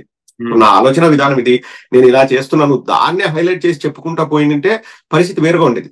ప్రజలు అర్థం చేసుకుంటారని అన్నాము. కానీ ప్రజలకు ఏంటంటే వాళ్ళు పచ్చ మీడియా వాళ్ళు విపరీతంగా ఊదరగొట్టి జగన్మోహన్ రెడ్డి గారు చేస్తుంది తప్పు అన్నాడు, బటన్ నొక్కడం తప్పు అన్నాడు, శ్రీలంక అవుతుంది అన్నాడు. కానీ జగన్మోహన్ రెడ్డి గారిని మించి నేను బటన్ నొక్కుతా అని చంద్రబాబు నాయుడు అన్నాడు. ప్రజలు నమ్మారు. అది తప్పు కాదు పచ్చ మీడియాకి, అంటే బొమ్మిని తిమ్మి చేయడంలో వాళ్ళు సిద్ధహస్తులు. కానీ ప్రజలు ఏమంత పిచ్చోళ్ళేం కాదు, ఆశపడ్డారు. ఎవరు ఎలా ఆలోచిస్తున్నారు, ఏ పార్టీ ఎలా ఆలోచిస్తున్నారు అనేది కాసేపు పక్కన పెడితే, ప్రజలైతే మీరు అన్నట్లు చాలా క్లారిటీగా ఉన్నారు. ఇది కూటమి ప్రభుత్వం ప్రజలేసిన ఓట్లతో గెలిచింది కాదు, ఈవీఎంలతోనే అధికారంలోకి వచ్చింది అనేటువంటిది ఇప్పటికీ చాలా మంది కామెంట్లు చేస్తున్నటువంటి పరిస్థితి సార్. రీసెంట్ గా బాలినేని శ్రీనివాసరెడ్డి గారు, అలాగే విజయనగరం ఎంపీ క్యాండిడేట్ కూడా చంద్రశేఖర్ గారు వీళ్ళు వీవీప్యాట్లు మళ్ళా కౌంటింగ్ చేయాలనే దానికి కూడా కొంత అమౌంట్ కూడా పే చేశారు. దాన్ని రిటర్న్ తీసుకోవాలనేది ఈసీ అధికారుల నుంచి కొంత ఒత్తిడి వస్తుంది, మీరు వాపస్ తీసుకుంటే మీ అమౌంట్ కూడా మీకు రిటర్న్ చేస్తాము, మీరు దీన్ని వాపస్ తీసుకున్న అనేటువంటి కామెంట్లు కూడా కొన్ని రన్ అవుతున్నాయి. ఏం సార్ అసలు? అంటే ఒక వ్యక్తి అనుమానం ఉండి దాని మీద రీకౌంటింగో లేదంటే వివిప్యాట్ల లెక్కింపు మరలా కావాలి అన్నప్పుడు దానికి కావాల్సినటువంటి అమౌంట్ కూడా పే చేసి రెడీగా ఉన్నప్పుడు చేయాల్సినటువంటి బాధ్యత కలిగినటువంటి ఈసీ ఎందుకు ఇటువంటి కార్యక్రమాలు చేపడుతుంది? దీని వెనక గల కారణాలు ఏంటంటే ఏం చెప్తారు సార్? నాకు కూడా ఒకంత ఆశ్చర్యానికి గురి చేసింది ఏంటంటే, సార్ డబ్బులు కట్టించుకుంది వాళ్ళే. ఇప్పుడు ఆ ప్రాబ్లమ్ ని సాల్వ్ చేయకుండా డబ్బులు వెనక్కి తీసుకోవడము ఆర్డీఓలో ఇంకొకరు హూవర్ ఇట్ ఈస్ చాలా హాస్యాస్పదంగా అనిపించింది. అంటే తప్పును ఒప్పుకున్నట్లే వాళ్ళు, ఏదో జరిగింది ఏదో అని. మనము ఒక అవుట్ సైడర్ గా చూస్తే బయట జరిగిన పరిణామాలు నేను చెప్తాను, చాలా ఆసక్తికరంగా ఉంటుంది. అన్నారు ఫస్ట్ చిలకలూరుపేటలో సభ పెట్టారు, ఫస్ట్ సభ, ఇది కూటమి సభ. నరేంద్ర మోడీ గారు వచ్చారు. 26 నిమిషాలు 16 నిమిషాలు ఎంత మాట్లాడారు, మధ్యలో మైకులు కట్టే అది జరిగింది. కానీ అందులో జగన్మోహన్ రెడ్డి గారి పేరే ఎత్తలేదు. జగన్మోహన్ రెడ్డి గారి గురించి ఒకే ఒక మాట అన్నాడు. అది కూడా ఏమన్నారంటే, అన్నా చెల్లెలు ఇద్దరు ఒక్కటే కాబట్టి మనం జాగ్రత్తగా ఉండాలి, వాళ్ళని నమ్మకూడదు. ఈ రోజు ఏదో వాళ్ళ ఆపోజిట్ అనుకుంటే మనం పిచ్చోళ్ళమైనట్లే. అన్నా చెల్లి అంటే జగన్మోహన్ రెడ్డి గారు షర్మిల గారు వారు ఒకటే అన్నట్లు అన్నారు. అంతవరకు ఈ చంద్రబాబు పవన్ కళ్యాణ్ ఏమన్నాడు, చెల్లికి మోసం చేశాడు, చెల్లికి మోసం చేశాడు కుదురుకొడుతున్నాడు. అంతకు తప్పితే ఎక్కడ చంద్రబాబు నాయుడుని పొగడలేదు, పవన్ కళ్యాణ్ పొగడలేదు, జగన్మోహన్ రెడ్డి గారిని తిట్టలేదు. ఆ రోజున్న టాక్ ఏంటంటే, ప్రభుత్వానికి, కేంద్ర ప్రభుత్వానికి తెలుసు రాష్ట్రంలో వైఎస్ఆర్ కాంగ్రెస్ పార్టీ అధికారంలోకి వస్తుంది, వాళ్ళకి ఇంటెలిజెన్స్ రిపోర్ట్లు ఉన్నాయి కాబట్టి ఈ స్టేట్ మీద వాళ్ళకి పెద్ద ఆశలు లేవు. అందులోనూ జగన్మోహన్ రెడ్డి గారు గత 5 ఏళ్ళు వాళ్ళకి కావాల్సినప్పుడు సపోర్ట్ చేశారు. సో లైట్ తీసుకుందాం, మనం హార్ష్ గా వెళ్లాల్సిన అవసరం లేదు అని. 3 ఎలక్షన్స్ జరిగాయి, ఫస్ట్ 3 ఫేజ్లు. ధర్మవరంలో అమిత్ షా గారు మీటింగ్ పెట్టారు, పబ్లిక్ మీటింగ్. అప్పుడు ఆ 3 ఎలక్షన్ జరిగిన తర్వాత బీజేపీ వాళ్ళకు వచ్చిన రిపోర్ట్లు ఏంటంటే, మనం అంతగా పర్ఫామ్ చేయట్లేదు, ఇలాగే చేస్తే మనం అధికారంలోకి వచ్చేది కూడా కష్టం అన్నది నేను చెప్పడం కాదు, ఇంగ్లీష్ పత్రికలు, ఆంగ్ల పత్రికలు, లేకపోతే హిందీ మీడియా వాళ్ళంతా అదే చెప్పారు. సో అప్పుడు ఆ ధర్మవరం మీటింగ్ అయిన అర్ధగంటకి డీజీపీని మార్చారు. మార్చేశారు, డీజీపీని మార్చేసి అప్పటికప్పుడు ఆగమేఘాల మీద వాళ్ళ ఆంధ్రప్రదేశ్ మీద దృష్టి పెట్టి, ఇప్పుడు పల్నాడులో కానీ ఇంకొకరు కానీ వాళ్ళకి కావాల్సిన పోలీస్ ఆఫీసర్లని, వాళ్ళకి కావాల్సిన వాళ్ళందరినీ మార్చుకున్నారు. 4th ఫేజ్ మనకు ఒరిస్సాకు జరిగే ఎలక్షన్. ఒరిస్సాలో 144, 142 కాన్స్టిట్యుయెన్సీస్ ఉన్నాయి. 50కి పైన బిజు జనతాదళ్ ఎమ్మెల్యే సీట్లు గెలిచింది. 78, 80 మ్యాజిక్ ఫిగర్ బీజేపీకి వచ్చింది. కానీ 21 ఎంపీ స్థానాలు ఉంటే 20 బీజేపీ గెలిచి 1 కాంగ్రెస్ గెలవడము ఎంత విచిత్రంగా అనిపిస్తుంది అంటే, 50 అసెంబ్లీ స్థానాలలో క్రాస్ ఓటింగ్ జరుగుతుంది ఎంపీకి. అసలు ఛాన్సే లేదు, 50 స్థానాల్లో క్రాస్ ఓటింగ్ జరిగి 50 అసెంబ్లీ స్థానాలు అంటే దాదాపుగా 7 ఎంపీ కాన్స్టిట్యూన్సీ, ఎందుకంటే ప్రతి 7 నియోజకవర్గాలకు ఒక ఎంపీ. మీకు ఆ ఎమ్మెల్యేలకు వచ్చిన మెజార్టీని కూడుకున్నా, ఇప్పుడు 50 చోట్ల గెలిచారు కదా, 7-7గా డివైడ్ చేద్దాం, 7 ఎంపీ స్థానాలు అనుకుందాం. అక్కడ లోకల్ గా ఎమ్మెల్యేలకు వచ్చిన మెజార్టీలన్నీ కలుపుకున్న ఒక 50,000, 70,000, 1,00,000 అవుతుంది. వాటన్నిటిని కొట్టేసి ఎంపీలు గెలుస్తారా? క్రాస్ ఓటింగ్ అంత రేంజ్ లో జరుగుతుందా? అంత గంపగుత్తగా క్రాస్ ఓటింగ్ జరగడానికి వాళ్ళు, బీజేపీ వాళ్ళు ఒరిస్సాలో చేసిన మంచి ఏంది? ఎందుకంటే ఒరిస్సాలో 25 ఏళ్ల నుంచి బీజేపీ జనతాదళ్ ఉండింది. సరే, మార్పు కావాలని కోరుకుంటే ఓకే, 50 ఎమ్మెల్యే స్థానాలు గెలిచిన పార్టీ 1 ఎంపీ స్థానం కూడా గెలవదా? ఇక్కడ మనం చూసుకుంటే 7 ఎమ్మెల్యే స్థానాలు, తిరుపతి నియోజకవర్గంలో 7 ఎమ్మెల్యే స్థానాలు, ఒకటి నాకు తెలిసి జనసేన, 6 తెలుగుదేశం అనుకుంటా, వాళ్ళు గెలిచారు. ఆ మొత్తం ఓట్లు లెక్కేస్తే 191,000 మెజార్టీ ఆ 7 స్థానాల్లో తిరుపతి ఎంపీ పార్లమెంట్ పరిధిలో. మనకు వైఎస్ఆర్ కాంగ్రెస్ పార్టీకి ఎంపీకి 15,000 మెజార్టీ వచ్చింది. సో మొత్తం కూడితే 2,05,000, 2,06,000 క్రాస్ ఓటింగ్ జరిగింది. Is it possible? కేతిరెడ్డి గారు ఓడిపోవడం, ఆదోనిలో ఆయన పార్థసారథి బీజేపీ ఆయన గెలవడం, ఈ సత్యప్రసాద్ ను, ఈ పార్థసారథిని ఏమంటారంటే గూగుల్ మ్యాప్స్ 1, గూగుల్ మ్యాప్స్ 2 అంటారు. అంటే సత్యప్రసాద్ గూగుల్ మ్యాప్స్ లేని వాళ్ళ పార్టీ ఆఫీస్ పోలేడు ధర్మవరంలో, ఈ పార్థసారథి గూగుల్ మ్యాప్స్ లేని వాళ్ళ పార్టీ ఆఫీస్ ఎక్కడుందో కనుక్కోలేడు ఆదోనిలో. వాళ్ళు అసలు ఆ ఊరి వాళ్ళు కాదు, ఆ ఊర్లో బంధుత్వం లేదు, ఆ ఊర్లో క్యాడర్ లేదు, ఆ ఊర్లో పరిచయాలు లేవు, ఎవడెవడు అనేది కూడా తెలియదు. ఎలా గెలుస్తారు? ఇప్పుడు ఎంపీ అంటే ఎక్కడి నుంచి పోటీ చేసినా, ఎందుకంటే ఎమ్మెల్యేల ఓటు తీరును బట్టి ఎంపీ గెలుస్తారు. కానీ ఎమ్మెల్యేలు ఆ ఊరు ఓడు కానోడు, స్థానికుడు కానోడు, ముక్కు మొహం తెలియనోడు వేరే ఊరికి పోయి పోటీ చేసిన దాఖలాలు లేవు ఇంతకుముందు ఎప్పుడు చరిత్రలో. అంటే ఓకే, సినిమా యాక్టర్లో వాళ్ళు వీళ్ళు నేషనల్ ఫిగర్స్, స్పోర్ట్స్ పర్సన్స్ వాళ్ళంటే డిఫరెంట్. ఆ పార్సారథి అనే వాడిని కట్టుకుని మీరు ఇప్పుడు ఎట్లుంటాడో మీకు గుర్తుందా? మీకు ఐడియా ఉందా? అటువంటి వ్యక్తి పోయి ఆదంలో గెలుస్తాడంటే 18,000 మెజార్టీతో ఎంత హాస్యాస్పదము. మరి అసలు అంటే ఎన్నికలకు కొత్త భాష అని చెప్పి ఈ 2024 ఎన్నికల ప్రక్రియకే కొత్త అర్థాన్ని తీసుకొచ్చి, అంటే దీని అర్థం ఏంది? నువ్వు ఏమి చేయాల్సిన అవసరం లేదు, 4 ఏళ్ల 11 ఏళ్ళు పడుకో, నిద్రపో, ఏడన్నా ఉండు, నీ దగ్గర పైసలు ఉన్నాయా, పలుకుబడి ఉందా? నాది కడప జిల్లా అయినా నేను శ్రీకాకుళం పోయి నేను పోటీ చేస్తా, నా దగ్గర పైసలు ఉన్నాయంటే, నా దగ్గర అంటే పార్టీ పెద్దల దగ్గర పలుకుబడి ఉందంటే నేను గెలుస్తా అన్నట్టుంది.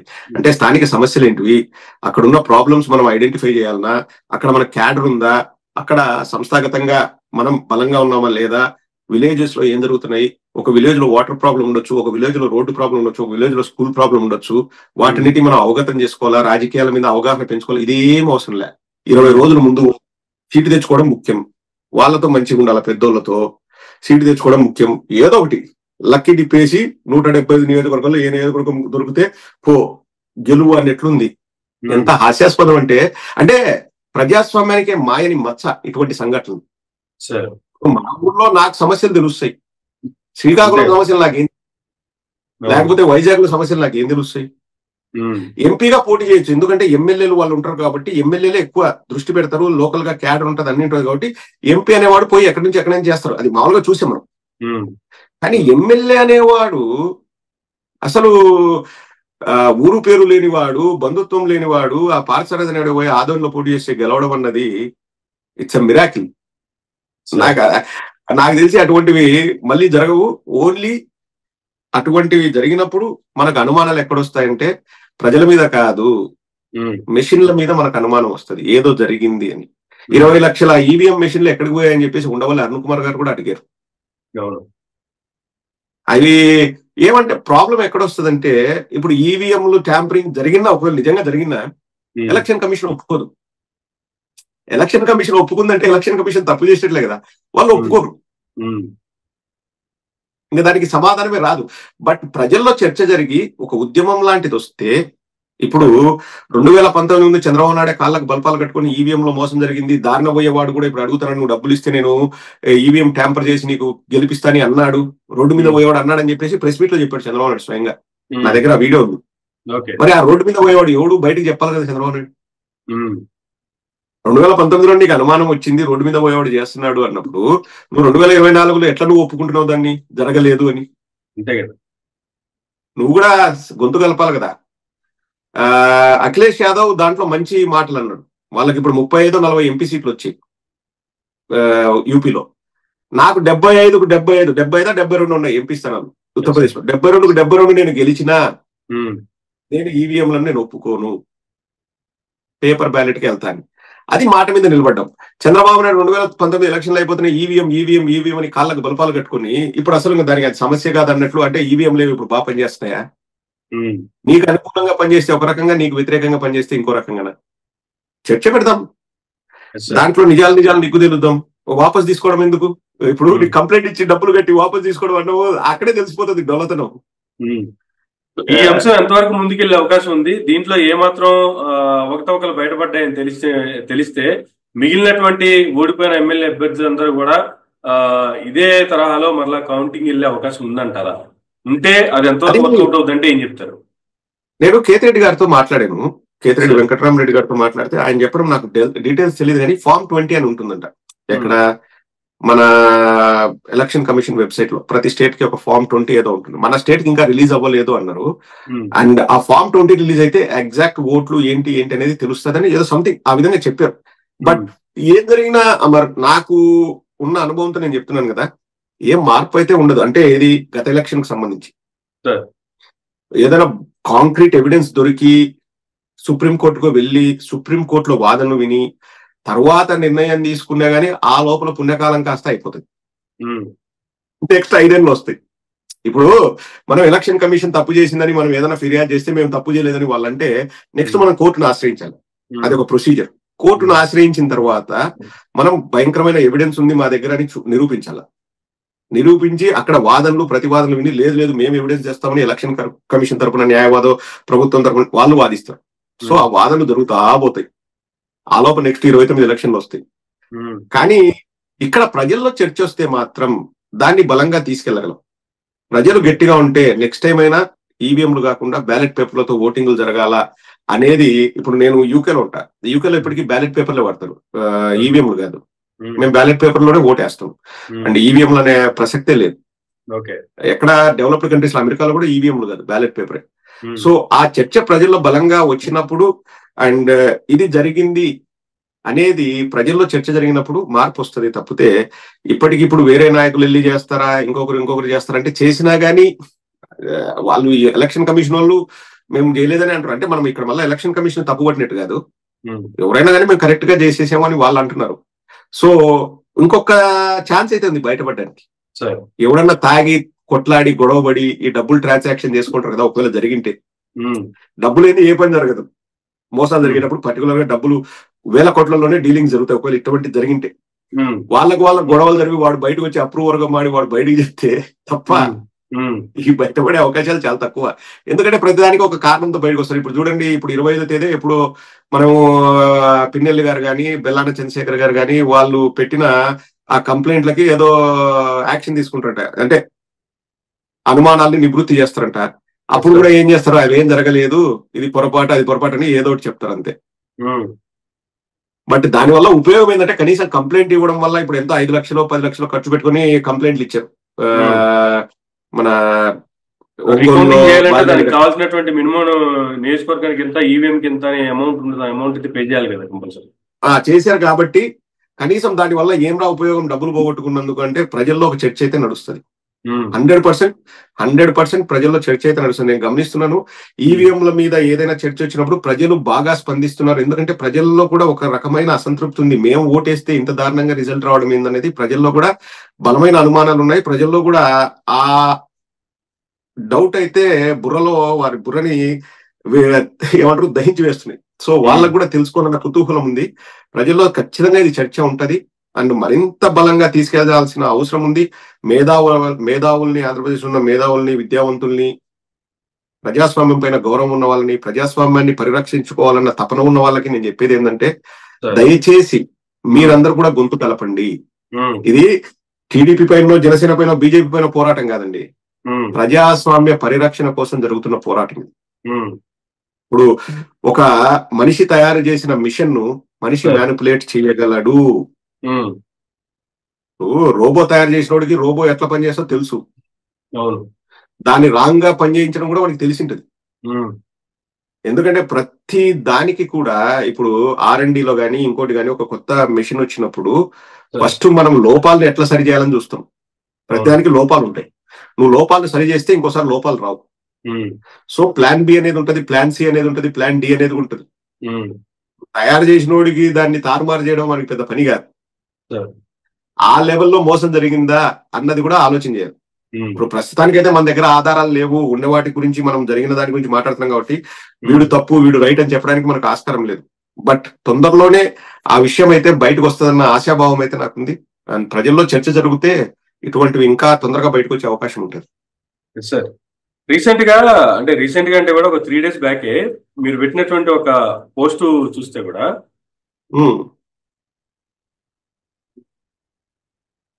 ఒక్క ముక్కలో చెప్పాలంటే ఏపీ ప్రజలను బెచ్చగాలని చేశారు. భిక్షం అంటే సూపర్ 6 వేసే వరకు బొచ్చ పట్టుకుని ఎదురు చూడాలి, అంతకంటే వేరే దిక్కు లేదు. కామెడీ ఏంటంటే మమ్మల్ని బిచ్చగాళ్ళను చేయండి అని ప్రజలే వారికి అవకాశం ఇవ్వడం. ఇది మీరు ఒక పోస్ట్ పెట్టారు. ఈ పోస్ట్ కి రకరకాల కామెంట్లు కూడా వస్తున్నాయి. ఆల్మోస్ట్ 230 కామెంట్లు వచ్చాయి. వీటిలో ఏ కామెంట్లు అన్నా చూసారా సార్? మీకు అంత టైం ఉందా జస్ట్ కామెంట్లు చూడటానికి? చూస్తాను, నేను అన్ని చూడలేకపోవచ్చు కానీ వీలున్నంత వరకు చూస్తాను. ఎందుకంటే ఇప్పుడు నాకు 3-4 ప్లాట్ఫామ్స్ లో నాకు అకౌంట్లు ఉన్నాయి, ఫేస్బుక్, ట్విట్టర్, ఇన్స్టా. రోజుకు దాదాపు 1000 మెసేజ్లు వస్తాయి మరి అన్ని కలిపితే. చూస్తాను మాక్సిమం నేను చూస్తాను, చూసి లైక్ చేస్తాను, కొన్ని బాగా నచ్చితే రిప్లై పెడతాను. చదవండి, ఒకటి చదవండి, ప్రజలకు కూడా తెలుస్తాయి. మీరు అంటే ఓపెన్ గానే చదవండి, మనల్ని తిట్టినా గానీ చదవండి. సార్ ఇప్పుడు అంటే మీరు పెట్టిన పోస్ట్ దానికి ఉన్న కామెంట్స్ కూడా ఓపెన్ చేసి చదువుతున్నా. ఇప్పుడు జస్ట్ మీరు పెట్టిన పోస్ట్ కూడా చదువుతున్నా, చూపిస్తున్నా మొబైల్ లో కూడా. చెప్పండి పర్లేదు. ఇప్పుడు వాలంటీర్లు చేసే వారికి కూడా అర్థమైంది, మోసం చేసింది జగన్ అన్నని కాదు, మనల్ని మనమే మోసం చేసుకున్నాం అనేటువంటిది ఒక కామెంట్.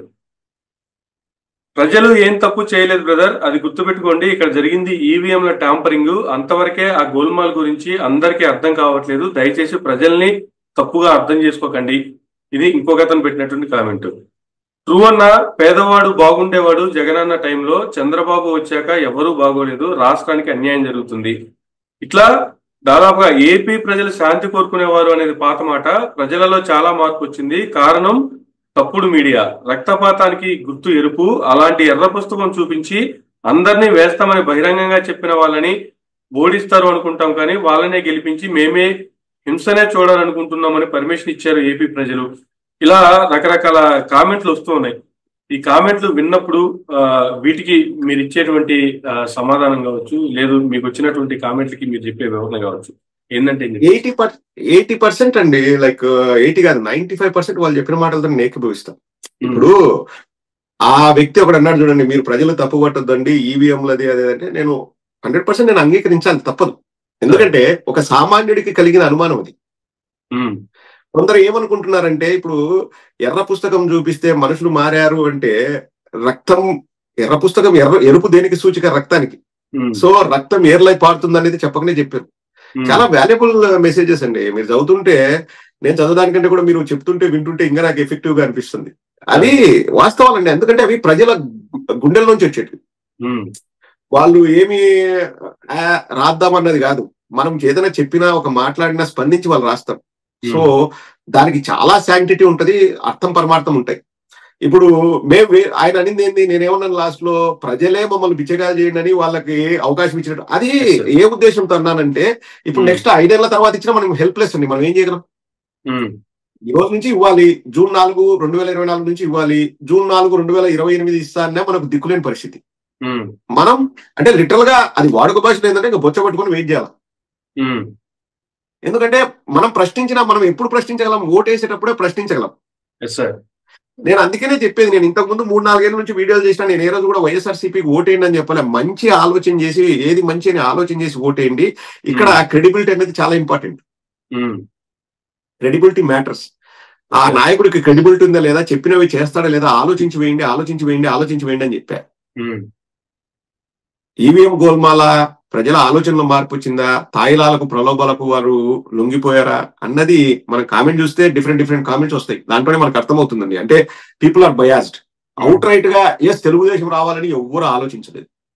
ఆ వేవు లేదు, అసలు ఆ ప్రజల్లో ఆలోచన కూడా లేదు. ప్రజల ఆలోచన సరళికి వ్యతిరేకంగానే ఈ ఫలితాలు వచ్చాయని మనకు అందరికీ తెలుసు. అది మనం అందరం యాక్సెప్ట్ చేయాల్సిందే, దాన్ని ఎవరు కాదని లేని సత్యం అది. ఎందుకు వచ్చినాయి అన్నదే నెక్స్ట్ ప్రశ్న. నేను అందుకనే ఇప్పుడు ఏం చెప్తున్నాను, బిచ్చగాలం చేశారండి. ఇప్పుడు ఒకసారి వాళ్ళకి అధికారం వచ్చిన తర్వాత మనం ఎంత మొత్తుకున్నా, ఎంత అరిచినా, గీ పెట్టినా ఏమి జరగదు. ఇప్పుడు ఎలక్షన్ అయిపోయిన మరుసటి రోజే 500 కోట్ల హెరిటేజ్ లాభం వచ్చింది ఆ సంస్థకు అని చెప్పేసి మనం కూడా చూసాం పత్రికల్లో. నాకు ఆ షేర్ మార్కెట్లు, ఆ స్టాక్ మార్కెట్ల మీద అంత అవగాహన లేదు, కానీ పేపర్లు అయితే చూసాం. వాళ్ళు పూర్తి రీచ్ అయ్యారు. ఇప్పుడు చంద్రబాబు నాయుడు, ఇది చాలా ఇంపార్టెంట్ అమర్, కావాల్సింటే మళ్ళీ సపరేట్ క్లిప్పింగ్ పెట్టేసి ఒక చిన్న వీడియో రిలీజ్ చెయ్యి. చంద్రబాబు నాయుడు సంపద సృష్టిస్తారనేది చంద్రబాబు నాయుడు ఆలోచన విధానం ఏంటంటే, పాత చింతకాయ పచ్చడిలాగా 95 చంద్రబాబును చూస్తారన్నారు కదా, ఆయన ఆలోచన సరళి ఏంటంటే, అప్పట్లో రియల్ ఎస్టేట్, ఆ రౌండ్ బిల్డింగ్ చుట్టూ, హైటెక్ బిల్డింగ్ చుట్టూ రియల్ ఎస్టేట్ కొంటే కడాన 25 కోట్లకు 30 కోట్లకు నేనే అమ్మాను అన్నట్లు ఏదో చెప్పాడు. ఎకరా ₹1,00,000 కొని 25 కోట్లకు అమ్మాను. సో ఆ విధంగా సంపద సృష్టిస్తా అనే ఫీలింగ్ లో చంద్రబాబు నాయుడు ఉన్నాడు. అది ఇప్పుడు ఆయన దానికోసమనే అమరావతి అనే ఒక దాన్ని తీసుకొచ్చింది. ఇప్పుడు సింపుల్ గా చెప్పాలంటే, కాంప్లికేటెడ్ గా లేకుండా సింపుల్ గా చేసుకోవాలంటే, Vijayawada is a big city, Guntur is big city. ఆ రెండు ట్విన్ సిటీస్ అయితే ఆల్మోస్ట్ మనకు ఒక 30-40 lakhs పాపులేషన్ వస్తుంది. ఒక 1000 ఎకరాలు గవర్నమెంట్ బిల్డింగ్ లో వై కాంట్ వి, అంటే 1000 ఎకరాలు గవర్నమెంట్ స్థలంలో నీకు ఐకానిక్ బిల్డింగ్ లో కట్టచ్చు, పార్లమెంట్, అది అసెంబ్లీ, లేకపోతే మన సచివాలయము, హైకోర్టు, గవర్నర్ బంగ్లాలు, సెక్రటేరియట్ లో పనిచేసే వాళ్ళందరికి ఇల్లు కూడా కట్టచ్చు. 1000 ఎకరాలు 2000 ఎకరాలు కట్టేస్తే అడిగి అయిపోద్ది కదా. అది కూడా విజయవాడకి గుంటూరుకి మధ్యలో నాగార్జున యూనివర్సిటీ దగ్గర హైవే మీదే దాదాపుగా 5,000 ఎకరాల గవర్నమెంట్ స్థలాలు ఉన్నాయనేది కూడా రికార్డులు చెప్తున్నటువంటి పరిస్థితి. దొనకొండ దగ్గర ఉంది. Yes sir. సో అట్లా చేసేస్తే ఇప్పుడు నీకు రాజధాని అనేది ఏర్పడుతుంది. రాజధాని అంటే ఏం కావాలబ్బా? ఇప్పుడు ఒక ఖాళీ స్థలం, ఇప్పుడు చూశారు కదా మన ఐఐటి నిపుణులు వచ్చేసి ఐకానిక్ బిల్డింగ్ ఏదో అంటే దాని దగ్గరికి బోట్ వేసుకొని వెళ్లాల్సిన పరిస్థితి. ఆ రాజధాని ఎప్పుడు ఉంటది? ఇప్పుడు తుప్పు పట్టిపోయింది, 5 ఏళ్లకి తుప్పు పట్టిపోయింది, దాన్ని పట్టించుకోలేదంటే ఒక బిల్డింగ్ అన్నది నువ్వు పట్టించుకున్నా పట్టించుకోకపోయినా ఏమన్నా పెయింట్ అయితే మార్చాల్సి వస్తుంది, ఓ పెయింట్లు మరకలు పడి బయట, అది స్ట్రక్చర్ అయితే స్ట్రాంగ్ ఉండాలి కదా. స్ట్రక్చర్ స్ట్రాంగ్ ఉండాలా. ఇప్పుడు నీకు తుప్పు పట్టిందంటే ఏంది? ఇప్పుడు నీకు బిల్డింగ్లు కట్టినంత వరకు కాంక్రీట్ ఉంటది, స్టీల్ ఉంటది, ఇవన్నీ వేసి మనం కడతాం. ఏది ఫౌండేషన్ కాదు, ఇదంతా ఫౌండేషన్ ఎక్కడికి వెళ్తుంది? ఇప్పుడు మన ఇల్లు కట్టుకున్నాం, మన కింద ఫౌండేషన్ ఉంది, మనం రోజు తవ్వి దాన్ని శుభ్రం చేస్తామా? తుప్పు పట్టిందని చెక్ చేస్తామా? ఫౌండేషన్ స్ట్రాంగ్ గానే ఉంటది కదా మరి. అంతే కదా. కానీ ఇప్పుడు ఐఐటి నిపుణులు వచ్చేసి అది తుప్పు పట్టిపోయింది, 4 ఏళ్ళు వాడలేదంటే 4 ఏళ్లకి బిల్డింగ్ కొలాప్స్ అవుతుందా? ఇక్కడ యూకేలో పార్లమెంట్ కట్టిండేది 300-400 సంవత్సరాల క్రితం. ఎందుకు మనకు ఐకాన్ చార్మినార్ ఎప్పుడు కట్టారబ్బా? ఆల్మోస్ట్ ప్రతి సంవత్సరం చార్మినార్ కింద మనము అక్కడ చుట్టూ గుంత తవ్వి కింద ఫౌండేషన్ ఎట్లుందని రోజు చెక్ చేస్తామా? 4 ఏళ్ళకి అంటే అది రాజధానికి ఆమోదయోగ్యమైన ప్లేస్ కాదు. ఫైనల్ గా ఏం చెప్తారు సార్? ఫైనల్ గా ఆయన అనుకున్నది ఏంటంటే అమరావతిని ఒక బంగారు బాతుగుడ్డు పెట్టే కోడిలాగా చూస్తున్నాడు. ఆ గుడ్లు వాళ్ళకు మాత్రమే చెందుతాయి, ప్రజలకు చెందవు. మీలాంటి వాళ్ళు నాలాంటి వాళ్ళు వెళ్ళి రాజధానిలో 1 సెంటు భూమి కొనాలంటే మన ఆస్తులన్నీ అమ్మితే గానీ 1 సెంటు కొనలేము. అలా సంపద సృష్టించాలనుకుంటాడు. ఆ సంపద సృష్టించిన ఒకవేళ అది వాళ్ళకు మాత్రమే ఉపయోగపడుతుంది, పేద ప్రజలకు ఉపయోగపడదు. పేద ప్రజల నెత్తిన భారం పడుతుంది. పేద ప్రజల్ని నిన్న ముంచినారు చంద్రబాబు నాయుడు గారు. 2 నెలల్లోనే మనకు అది అవగతం అవుతుంది. అది రాష్ట్ర ప్రజలు గుర్తుపెట్టుకుంటే ఈసారి ఎలక్షన్స్ అప్పుడైనా లేదు క్రెడిబిలిటీకి ఓటేయాలన్నది వాళ్ళు డిసైడ్ అవుతారు. అది sir. Thank you sir, thank you very much అండి. థ్యాంక్ యూ అమర్, చాలా nice talking to you. Thank you sir. ఇదండి ప్రదీప్ గారితో ఈనాటి ఇంటర్వ్యూ. మరొక ఇంటర్వ్యూ మళ్ళీ కలుద్దాం. చూస్తూనే ఉండండి మైరా మీడియా.